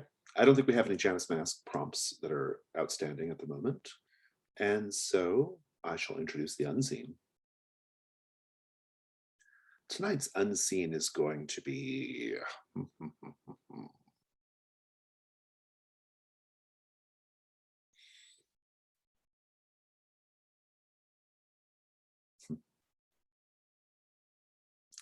tonight's unseen is going to be the cult of the pig. This is on the row that's from the second from the bottom, second one over. The cult of the pig. A secretive cult dedicated to the pagan swine god Mok has gathered in a fashionable salon on this holy night to make offerings to their deity. The first is to paint the scene, of course. Second is David. Third prompt will be Mads. And the fourth prompt will be Rob. Good old Mok. Let's take a quick break. Let's take 5. We'll come back to the night phase. The cult of the pig. How has this otherwise sumptuously decorated salon been changed to make it a ritual space dedicated to an ancient pagan pig god, everyone?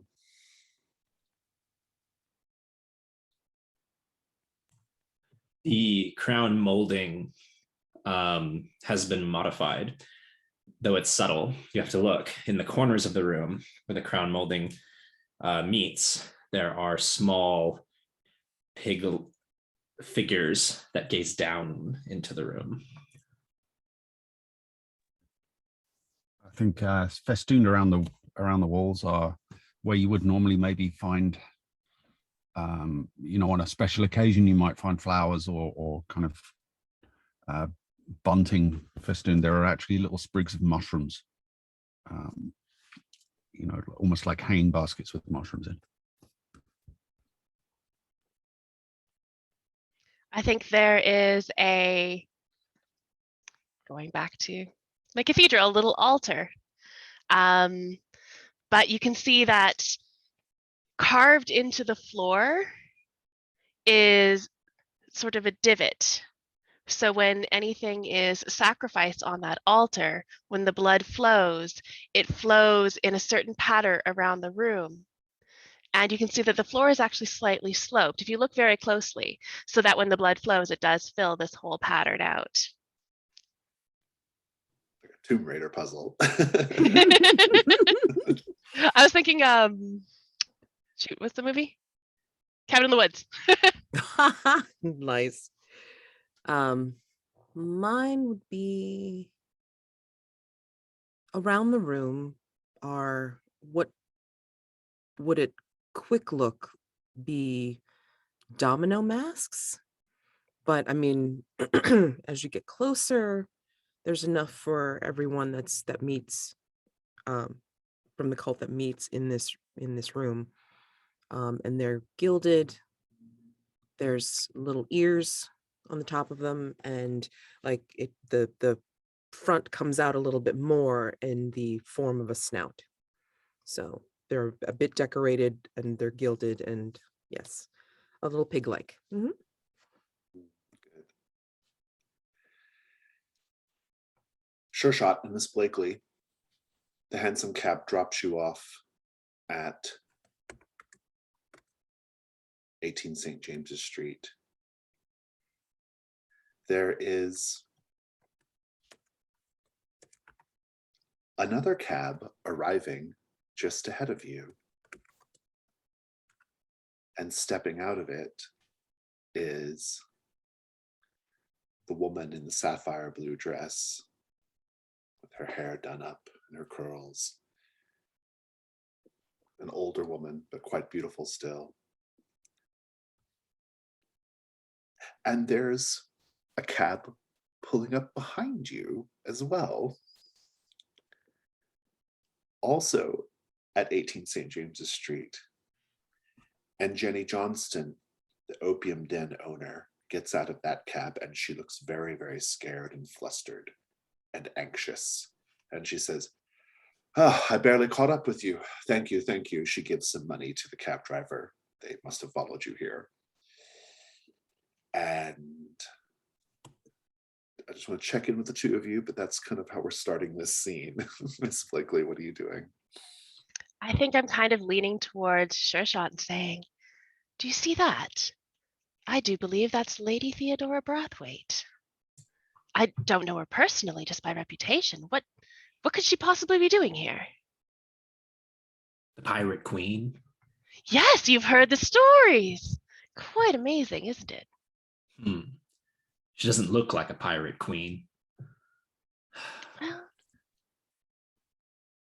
what do you expect a pirate queen to look like? It has Never been like mind. 50 years too. It's not important. Did Jenny Johnson, was she trying to catch up to us? She is. Yeah. Okay. She's trying to catch up with two of you. Yeah. Gotcha, She must have yeah. seen you and then jumped and then got a cab and like followed you here, right? Miss Johnson, what are you doing here? She says, "I need your help." And we'll just cut that there. Pope and Dr. Noble, you are waiting for Julius, presumably. I think maybe you're in the ballroom, maybe like sort of maybe you were cleaning up or something, Pope, and getting ready to figure out what's going to happen this evening, when you hear some distinct noises coming from the basement.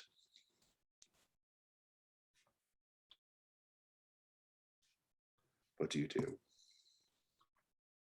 We both hear that? The noises? You can, yeah. Okay. Hope immediately stands up and says, "Do you hear something, Mom?" I do. From the basement? It sounds like it, yes. Stay here, I'll go take a look. No. I think we should go together. Also, at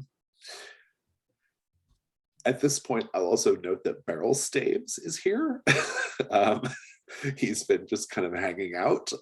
He's getting paid to keep an eye on things tonight. And Beryl Staves, you don't know this man well, Dr. Noble, but Pope seems to. Pope has hired him. He is described as an absolute unit of a man. He's a great big guy, a hooligan. And he looks at you and says, "Mr. Pope, should I go with you?" Yeah, come on, Beryl, let's go take a look.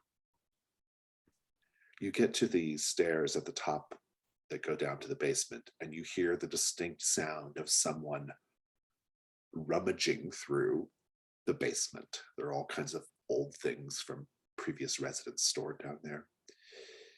Let's go back to the cult of the pig. David, Mock demands a sacrifice of riches. What does the cult offer him? Describe the manner of the offering, please. In a pie safe kind of cabinet thing, like a wooden chest with holes in it, that has two doors that open. One of the masked men or women turns and opens it and pulls out this golden gilded grouping of mushrooms.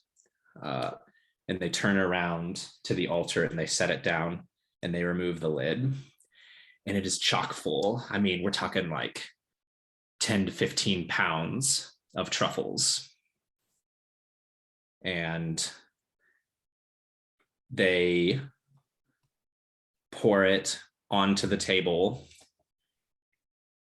and everybody with their masks on jams their hands into it and their masks into it and destroy them. Very interesting. Thank you. Jenny Johnston says, "I need your help. There's been another incident in Limehouse. A body found in the rafters of the pub near where one of those other bodies was found. Scotland Yard is now crawling around all over the place. I'm afraid they're It's just a matter of time before they come to the opium den and they find what's down in my basement. I didn't know who else to turn to, but since I've only told you about it, you seemed like, well, Hargrave House seemed like a natural choice. Can you help me, please? Just something to convince them to stay away or divert their attention. I don't know what to do. I don't want to lose my business.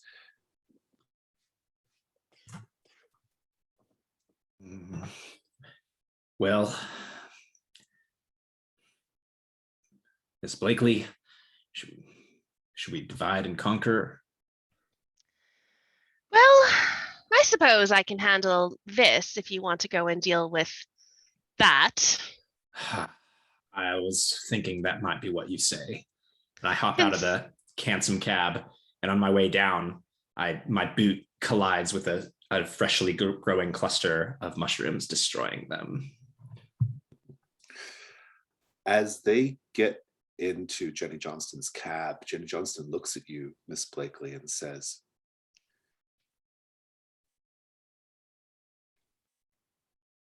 I think I saw the boy. He was asking after you. And she turns and gets in the cab. And Theodora says, my goodness, who knew this was going to be such a busy address tonight?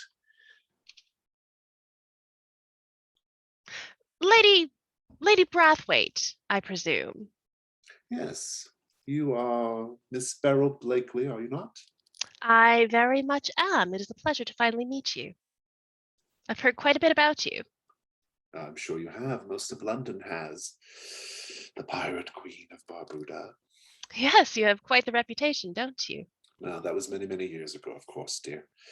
Oh, I meant your current reputation. Oh, and she puts her arm out to take your arm, as if to take you into 18 St. James Street with her. Oh, I think Miss Blakely kind of hesitates because touching people, but then she kind of looks at Lady Brathwaite and she sees that, she's got this very, very fine clothing. The embroidery is fantastic, the fabric is fantastic, and so she deigns to allow Lady Brathwaite to take her arm. So she takes her arm and they walk into St. James Street together. Best friends. As you're walking through the garden, she says, so tell me, what do you know of my reputation, Miss Blakely? Well, I've heard some stories, such as nothing happens in London without you knowing about it. I've heard. That's a good cut.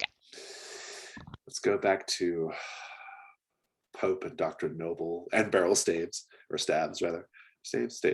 Beryl Staves is behind you as well. Pope, what do you do? Someone's definitely rooting around in the basement. Pope takes a lantern from the that's kept by the entrance to the basement and strikes it and moves down confidently with Beryl by his side. Whoever's rooting around down there is rooting around in the dark. There's no light down there. Who's down there? Show yourselves. There is a bit of shuffling of noise, and then it gets very quiet all of a sudden. Dr. Noble, what do you do?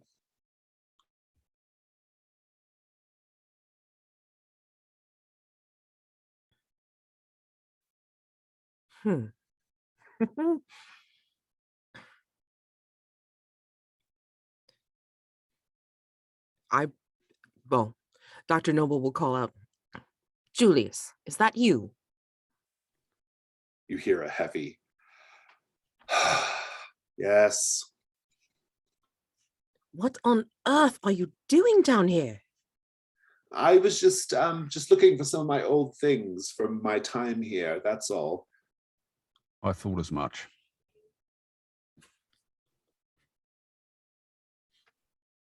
Beryl Staves, insists on going down first. He says, don't worry, I'll go first. I'll take care of this. I'll get that ruffian out of there. And you can stand down, Beryl. We know it's Jim. Oh, you broke up briefly. Say that again, Rob. It says you can stand down, Beryl. this is the gentleman we've been expecting. He says, oh, all right. And we'll cut back to the cult of the pig. Mads, Mock demands a sacrifice of status. What does the cult offer him? Describe the manner of the offering.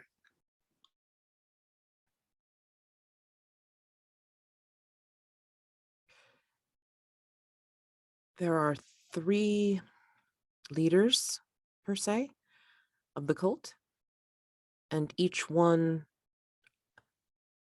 takes from a box near the altar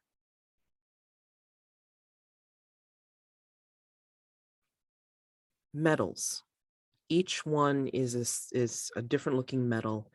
They're ornate medals that look like they're gold, of varying sizes and shapes, with possibly pointy rays on them. Each one is on a crimson ribbon, and the crimson ribbon, if they were placed on someone, you would see the neck area stained with blood.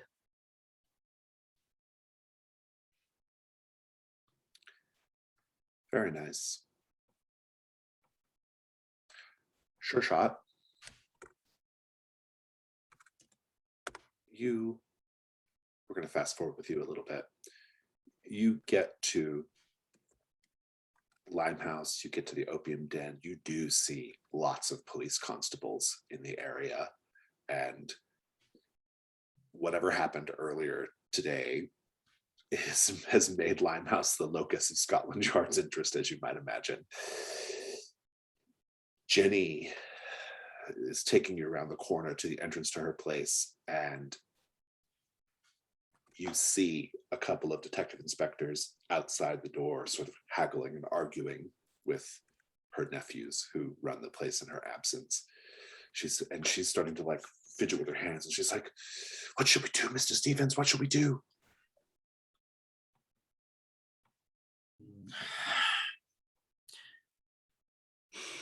You say there's bodies down in there that we need to get rid of?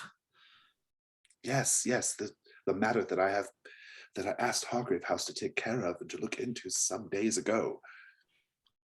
Is there any other ways in or out? Well, there is a sort of there is a secret entrance and exit, so to speak, through the basement, in fact. All right. Can those 2 folks talking to the police get those bodies out that secret way? I can keep the police busy while they do it. Yes. I think so. We can do that. We have a cart back there that we use for transporting things when we need to. Where should we take the bodies, though? If you can get them out of there without them seeing them, get them into a cab. I don't care. You can hide them in the tunnel if you think they won't find them there. The most important thing is they don't find them in your basement tonight. He says, all right. She says, all right. Well, come with me. And she takes you, and you get closer to the police that are there at the entrance. And she says, officers, what's the matter? I have all the proper licenses necessary to run this business. We don't have anything untoward going on, except for people losing themselves to the certain types of relaxations that I provide. And the police constable sort of gives her a surly look, but they see you stand out, sure shot, right? And they say, well, we've just had we had a rather unfortunate incident nearby, and we're looking for the perpetrator. We wanted to go in and perhaps look around at your place. And she says, oh, well, I don't think that's really necessary, but perhaps you could tell my colleague here about your concerns. And she kind of goes inside, and leaving you to it for a moment. What do you say?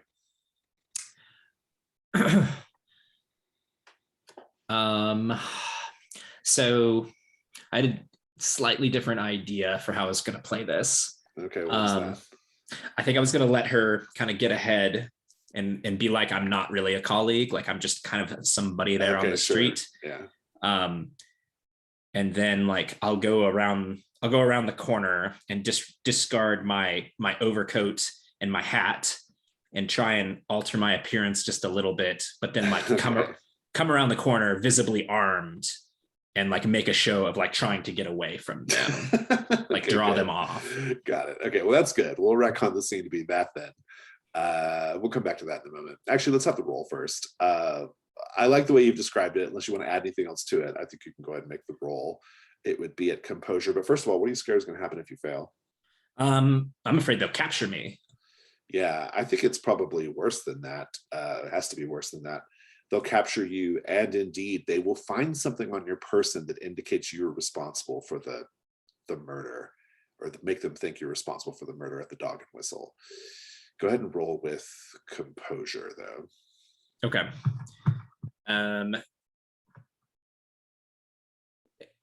If I'm displaying a firearm, does that help me roll with advantage or no? Sure, yeah. If with your sharpshooter, your move, yeah. Okay. The gun. Well, just because the gun never gets marked. So. Right. All right. So 12. Very good. A clean, very clean success with a bonus as well. We'll come back to that in a moment. Let's go to Miss Blakely. Miss Blakely, Theodora, as you're stepping up to the entrance, she just opens the door. She says, I purchased this property recently. The family had something of a tragedy, and I think they wanted to unload it and move to the country, and so I took it off their hands. Well, that is very fascinating, Lady Brathwaite. They are, Now, of course, still gathering their things. I've given them some time to move out, but I have the run of the place until then. well, I suppose you're the person I should be talking to then. If you know of me, then you know of the work that I do with Hargrave House. I do I'm indeed. I'm very familiar with your work. And so excellent. I have to wonder, when you and one of your colleagues shows up to a fairly unremarkable place like this, what is the reason?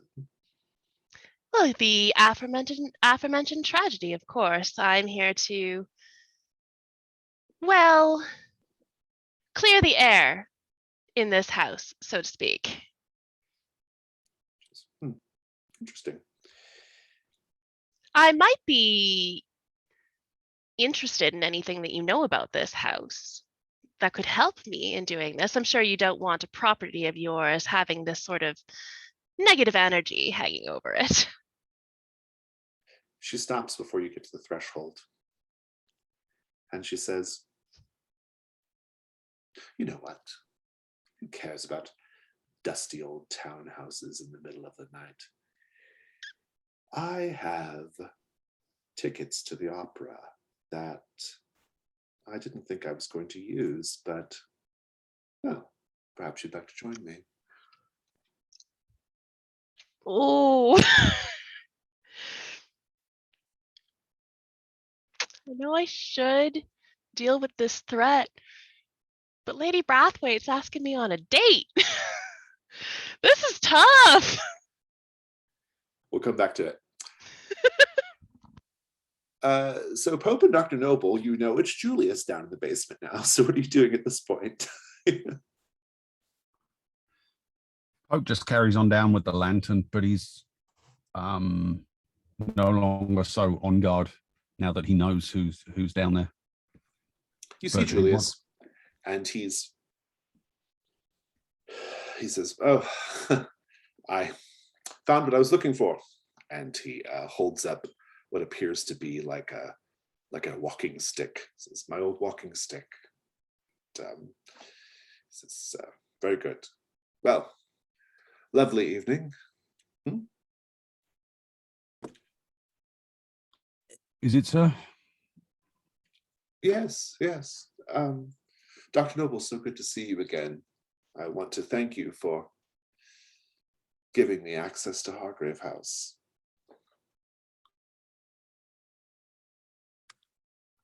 Is Hargrave House merely your attic for disused items? Well, like you, I don't have any particular claim over Hargrave House. Hargrave House just is. And people come and go all the time. But I was really missing this walking stick. It's really special to me. Are you going on to a journey soon? Am I going to take a walk? Yes, it's a lovely night for it. And he pushes past you and goes up the stairs, like he has no business with you at all. Not quite so fast. Oh? You never did answer my question about that symbol that I showed you earlier. Oh, yes, yes. Well, you know, it's when you've been around as long as I have, you see all sorts of things that seem to have some sort of meaning, and then you realize that it's just memories jumbled up with other memories, and it's really nothing to really be concerned about. I'm sorry to have troubled you tonight. He continues up the stairs. I basically do the gesture to Pope. I think our guest needs to be detained. I'll see to it, Mom. And what do? I follow Julius up and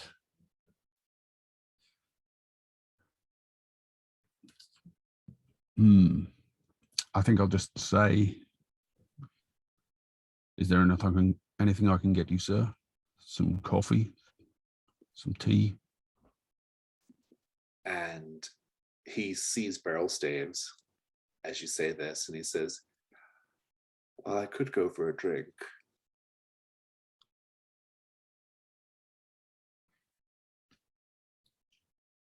Pope takes his meaning quite readily and just kind of looks at him with a slight cock to his head. The cult of the pig. Rob, Mock demands a sacrifice of blood. What does the cult offer him? Describe the manner of the offering.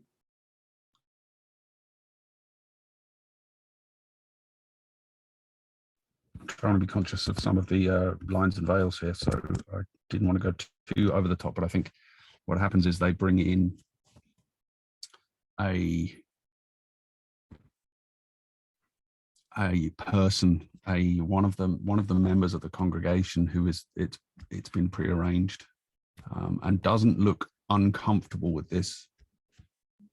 what's going to happen, but they line him up at the head of the table, and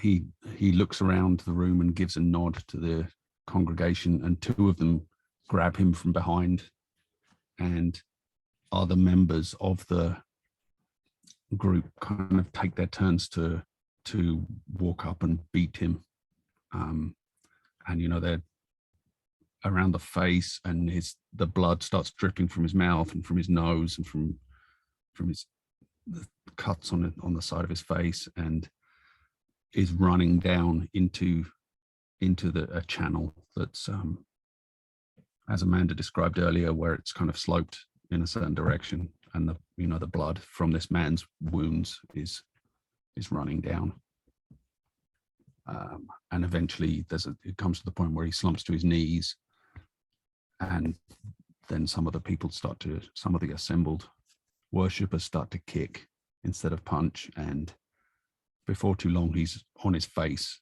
down on the ground. Whether alive or dead is hard to tell. Mr. Stevens, full success. Describe it. So as she's approaching and talking with them, the police notice a looming tall man behind her. And there's a gun on his hip. It's got to be that guy, right? And that guy kind of puts his hands up to his face like, oh no, police. But they can't quite see his face because it's dark. And then he takes off running. And I think they give chase. You get a bonus because you got a 12 plus. And the bonus is just going to be a clue for the Limehouse Lurker. I need to take a look at the existing clues, however. Give me just one moment. Well, there's only two, so. As you are running off,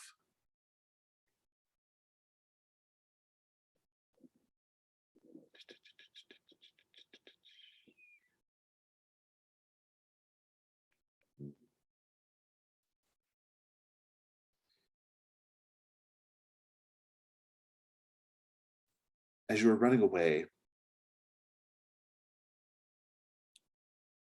you see the boy. He's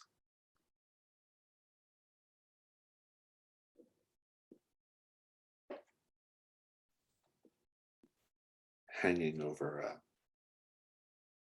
the top edge of a building, looking down at you.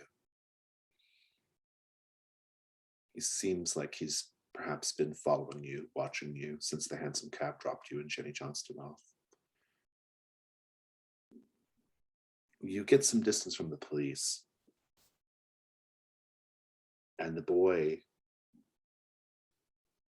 disappears into the shadows, but not before dropping something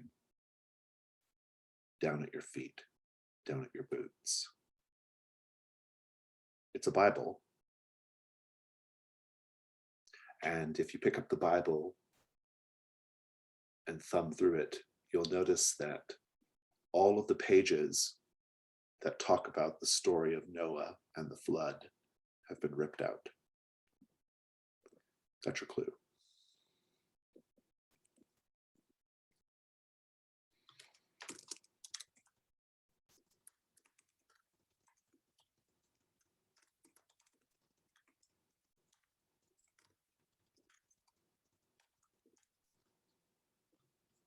I need to add a clue on Cremorne Gardens real quick too.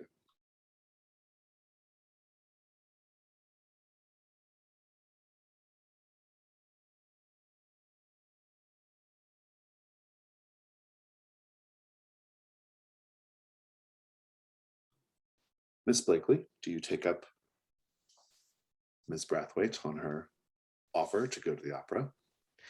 I think I glance into 18 St. James Street and I see that ledger with all the interesting things on a desk just next to the stairs. And I see a mask, a pig mask, just placed gently next to it, which is strange. Then I look back at Lady Brathwaite, this very formidable woman. My lady, I do think I will take you up on this. Joining you at the opera sounds delightful. And I think we're going to cut to them in a cab, kind of traveling together. My lady, I do believe that sometimes there is cause for subtlety and cryptic speech. However, you and I, we are cut from similar cloth. You know what I was trying to do tonight, and I know why you invited me to the opera. What I don't understand is why you were interested in 18 St. James Street at all. Care to give me a hint? She says, I find that I cannot deny you anything, Miss Blakely, and so I will tell you. I fear that very soon Hargrave House and I are going to be at cross purposes with one another. and I need power necessary to counter you all. What Miss Blakely is going for here is try to get hopefully a clue through why Lady Brathwaite is interested in 18 St. James Street, a clue for 18 St. James Street. Not necessarily a mastermind clue, because I don't think it's going to happen. Yeah. Of course, because it's Brathwaite. But she does tell you something important, though. Absolutely. She says, but of course, we can put our future rivalry on hold until we need to. Tonight, let's just enjoy the evening, shall we? My lady, I do believe we will actually enjoy each other's company quite a bit. So let us go. Oh no, I lost complete track of that one. So let's, yes, absolutely. I do believe that will be quite the time. We'll cut over to Pope. Julius looks at you both and Beryl James, and he says, fear not, I can get my needs met elsewhere in the city. Dr. Noble, I'm very, very sorry. I have no longer need for the services of your man. I don't want, of course, to cast any aspersions on his talents, but you don't really need to concern yourself with me anymore. I have other matters to attend to in the city.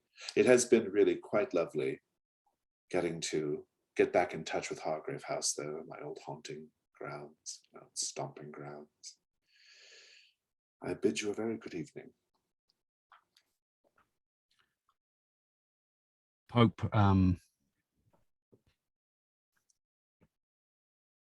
goes to show him to the door, and I think is going to attempt to, you know, in the politeness of kind of opening the door for him and maybe handing him, I know he came up out of the basement, so I guess he didn't have a coat or anything that would have been hung up in the doorway. But what I want to do is get the stick from him, the cane from him, and pass it to Barrel, and Barrel will just snap it over his knee, just to make very clear to, you know, Julius that the time wasting was not appreciated, and that any veiled threats he may be making towards Dr. Noble are not appreciated. I don't even need a roll. He doesn't stop you. And he looks at you both and he just says, oh, I really loved that walking stick, but message received, Pope. Dr. Noble, good evening to you. And he turns and walks down the square.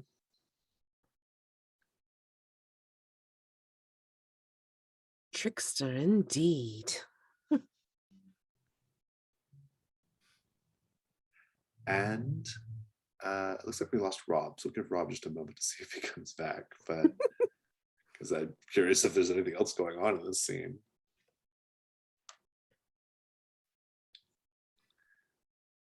But it seems not.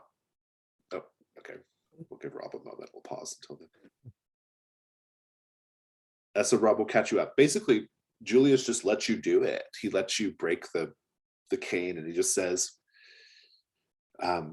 well, I really liked that walking stick, but I'll bid you all adieu. And he just leaves and leaves you to it. And that concludes the night phase. Let's go to the dawn.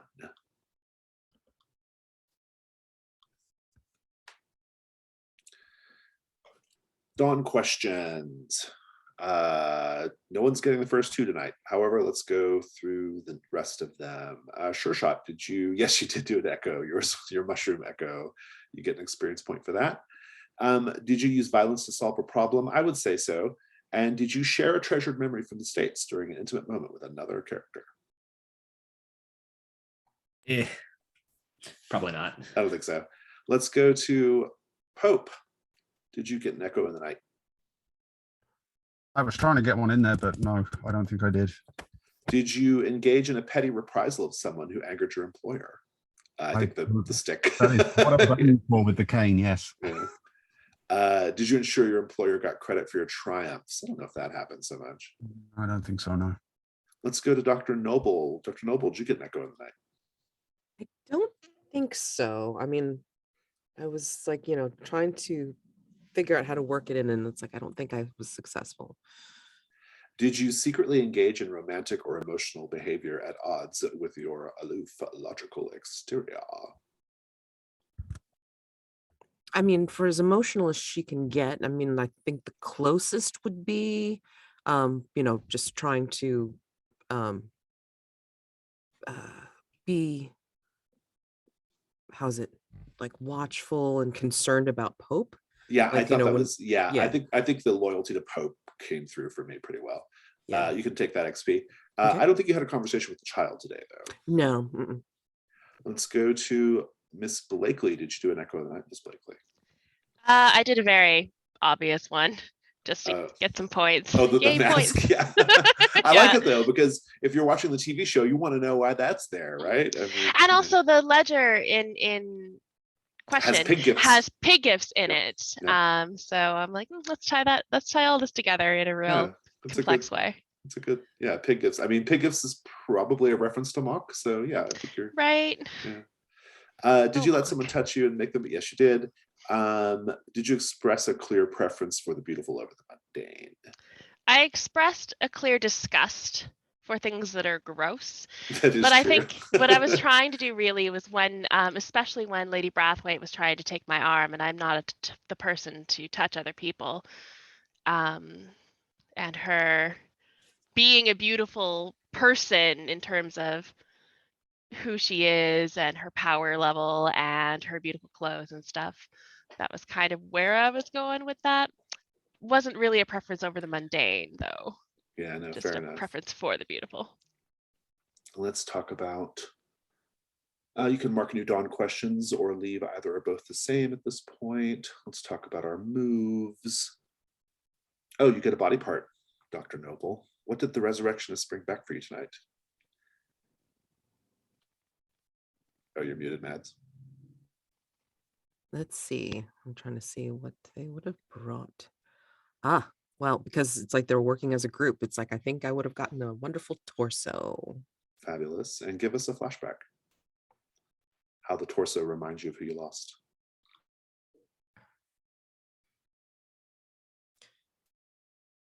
So as she is in her lab and putting the piece, or preparing the piece, excuse me, lovingly for the addition, she caresses the shoulders and then feels the broadness of the chest and just remembers a time when she had put her head against such a chest and cried.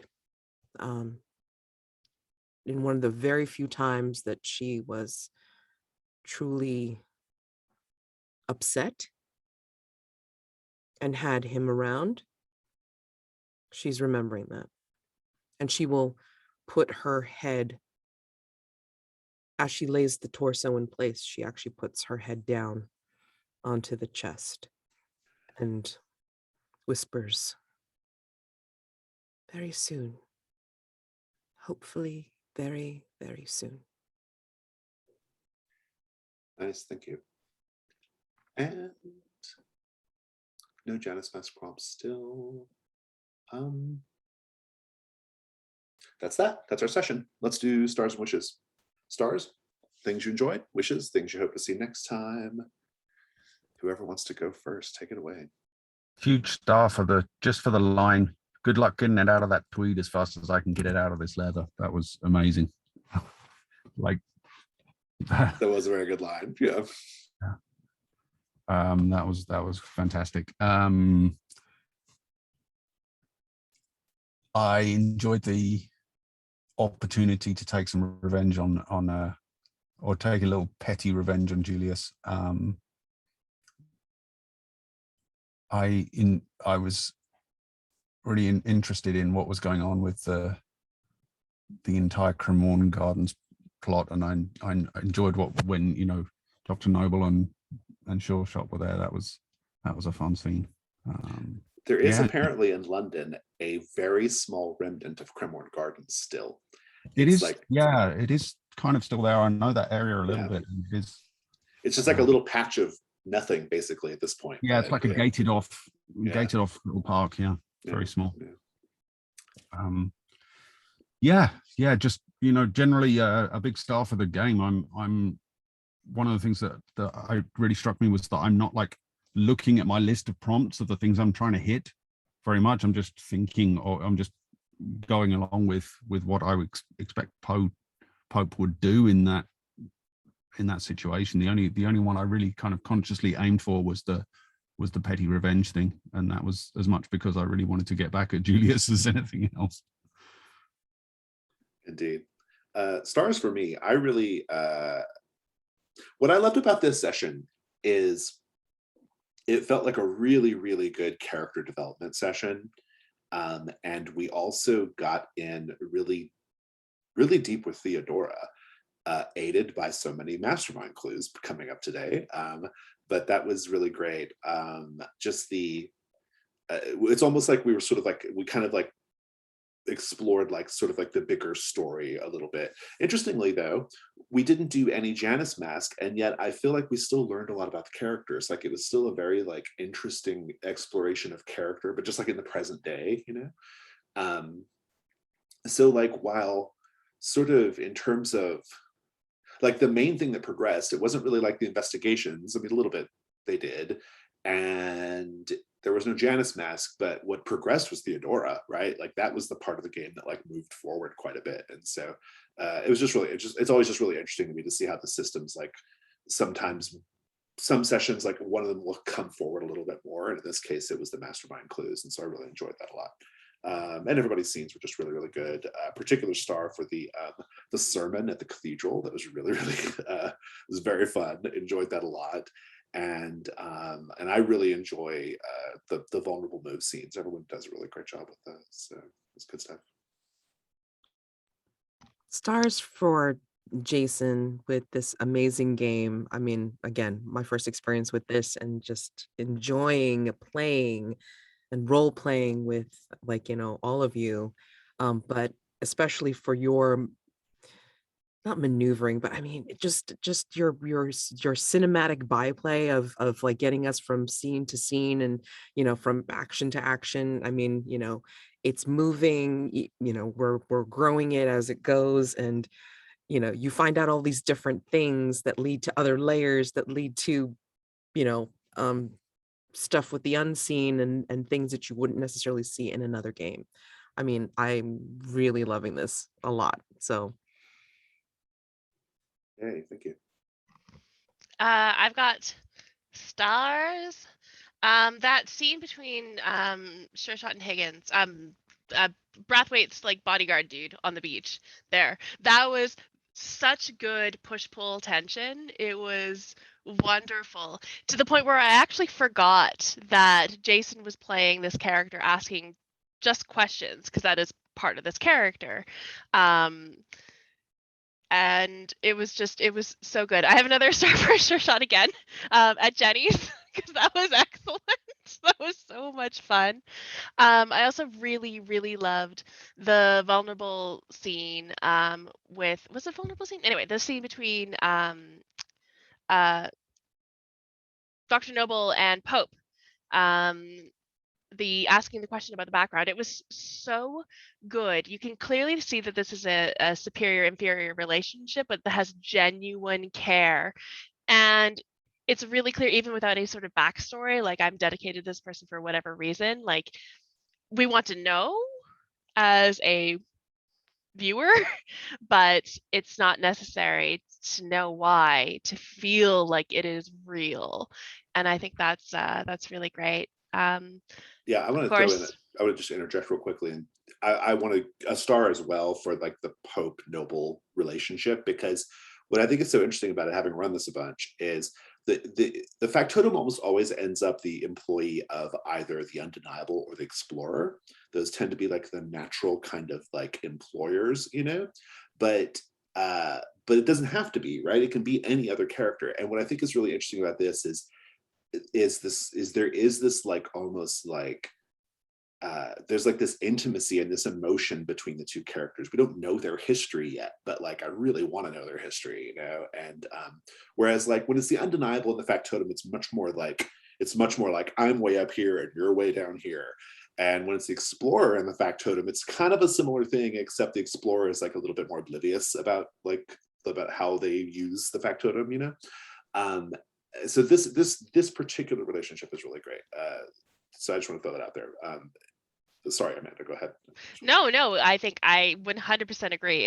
It's so good. This is the first time. I mean, I played the Between with a different group, but this is the first time I played with a factotum, and it's not something I would have expected, not something I would have really thought about, and I really like it. Stars to Jason for this game. I love the unseens.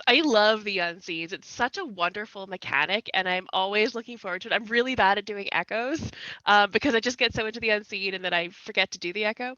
I also love Lady Brathwaite. I love her. If she was real life, I'd be one of her servants. That tweet you did, this is not really spoilery. The tweet you did the other day about how people were like, "Oh yeah, this is royalist fantasy," and I was like, "What? No, Do you it's know not. who Lady No, Brathwaite yeah. is?" Yeah, there's nothing royalist fantasy about the Between, but like, yeah. You Yeah. only believe that if you read like no further than the first sentence of the description of the game, right? That's the Right? only way you reach that conclusion. Yeah. Like Lady Brathwaite's the best, and I Yeah. adore her. And Right, it's yeah. very hard to not go on a date with her when she asks you. But you eventually have to That one stop out her. there. So yeah, Eventually, she but you is can the go on dates with her antagonist. before. Yeah. Until then. Cool. Awesome. Any other stars and wishes? Wish would be, well, I'm not sure how much longer we're gonna do this. I mean, I kind of hope we do this to Well, I get intend to go through at further. least December if you're all like Oh I, no, that would be yeah, I wonderful. have Oh my December gosh. blocked off, so we're at least doing Okay. December. So All right, so that's one wish, yay. And then the other one would be to get more into, I mean, obviously exploring more with the relationship with Pope, but definitely like, contrasting Dr. Noble's reason with Sure Shot's action, and then even like getting a handle of like what he's trying to fight, because she's the type of person to call vampirism like a blood disorder. So I mean, like, what is she calling his condition, like lycanthropy or whatever. And then Blakely is an interesting study, and then maybe this is a little bit of a weird spoiler or wish, whatever, but the concept of her living a long time, does that mean she can grow her own stuff? I don't know. It's like, It's horrifying to think about. We'll see. yeah.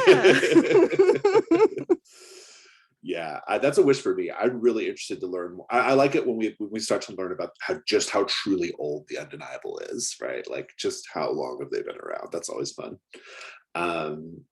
David, did you have any stars or wishes? Yeah, I was gonna say, I think my star for this session is probably the scene where the like my number one favorite scene star is the child coming out of the belly while it's up on the ceiling. Like that was like, yes, this is so good. And the thing about that scene is, as it's described in the text of the threat, the lurker is actually like is using the person as a door, right? Like it's very gruesome. Yeah. And I tried to make it like vague as to whether this is a new talent or something that suggests it's a new vampire, or if this is like an old talent. Yeah. So yeah, that was my favorite scene in that moment. I loved, so like stars for this like bait and switch with Julius, but like just stringing Pope along, and like how he was handling that, and then like how he ultimately resolved it, like just smashing this walking stick, like we're not having it. That was really great. But like the interactions between the factotum and Dr. Noble as the one who like can kind of tell him around, but she didn't. She kind of asked him his opinion on the matter. Like I thought that was all kind of really nice. Probably for some of the reasons that you're talking about earlier, with like this is an interesting dynamic where it's not just go do this thing, but it's a little bit more colleague. And then like Miss Blakely, just like getting called off course, was like so correct. Like that's what was going to happen as soon as she was offered this opportunity to go to the opera. It was like, yep, that sounds about right. Because we've been discussing like, oh, we could wrap up this ghost mystery, but it's like, nope, the opera beckons. Quite literally, we were talking in DMs about, I was explaining how this is how you wrap up a threat. We have the opportunity to do so tonight, and I think we can do it. And then Lady Brathwaite's like, hey, you want to go to the opera? And I'm like, yep, sure Yeah. do. Bye. That was so good. It was good. Yeah, great session. Any other stars and wishes before we go? Wishes more masks. I want to see all Me the too. masks of the Yeah. past. Me too. I love the masks of the future. Mark them. They're drama. I love drama. I want to see why is Julius involved in so many things? Who is Julius? What is this? What's happening? I want to see that. I just really love this game, and I just want to keep playing it. Mechanically, it's like when I mean, do we pull that if we get into a situation where it's like we don't want that to happen, so we pull out a mask of the past or a Yeah, mask of you the can future? like after I had narrated, for example, after I had narrated like that sailor being disemboweled by the lurker, Amanda could have been like, mark the mask to make something different happen, essentially, right? It's almost like choose your own adventure. You like put your thumb in the book and do something different. Yeah, I could Awesome. have, and I thought about marking a mask because then we Yeah. would probably get a clue because it would bump it up to 7 to 9. Yeah. But then I thought it was just so good that we Yeah, can't not have that as canon. Yeah. That has to You be also there. you all had a lot of good rolls too, and you weren't under the thumb of conditions this session like you have been. So there just weren't like, you all were just, it was kind of a lighter session in the sense that Hargrave House was very in control until the end, essentially, when Theodora kind of asserted control, right? But yeah. That's another really wonderful thing about this game, if I may. I know we're trying to wrap up, but my last session of the between with my other group, I don't think I did a single roll, and it was like a 4-hour session. Yeah. I don't think I rolled a single time. It was all role play. We are kind of near the end of our game, due to the built-in countdowns. But yeah, it was just all role play, and it still felt as impactful and dramatic and what is going to happen even without any rolls. And I think that's a really magical aspect of this game. That's really cool. Yeah. Well, if there's nothing else, we have achieved a threshold in the mastermind. And I have a little end of credits scene for you. It's nighttime. 18 St. James's Street. And the front door opens. Julius crosses the threshold, followed by Theodora Brathwaite. They walk into the dining room of 18 St. James's Street. Julius says, I almost didn't get out of there with it, but I'm very good at what I do. It's nice having had the run of the place lately. And he pulls out of his coat what appears to be a lantern. Not the same lantern, of course, that you were carrying down there. Pope, but a lantern that had been stored down in the basement. And he says, now, if I remember correctly, what we have to do is we have to light it, of course. He lights the lantern. And then we just call out to the being. Can you hear us? Can you see us? Yes, you can, can't you? You see the flame. You are drawn to the flame. You know, you and I aren't too different from each other at the end of the day. We have both crossed the veil from the world of the living to the unliving. I am just a bit more ambulatory than you. But we're going to take care of that, aren't we? And we see the apparition, the St. James's Street ghost, appear over the lantern's flame. They are spectral, transparent. It's a little unclear what they are, who they are. And Theodora steps up to the lantern and pulls her sapphire choker off of her neck. And she holds out the sapphire and she says, how about you and I go explore this city together? And they both smile as the St. James's Street ghost is sucked into the sapphire, which now has a distinct glow of spectral energy in it. And she puts the choker around her neck and clasps it closed. And she says, excellent work, Julius. We are one step closer into enacting our plans. And with that, the St. James's Street ghost is now a servant of the mastermind. It can no longer be resolved. I will see you all next week.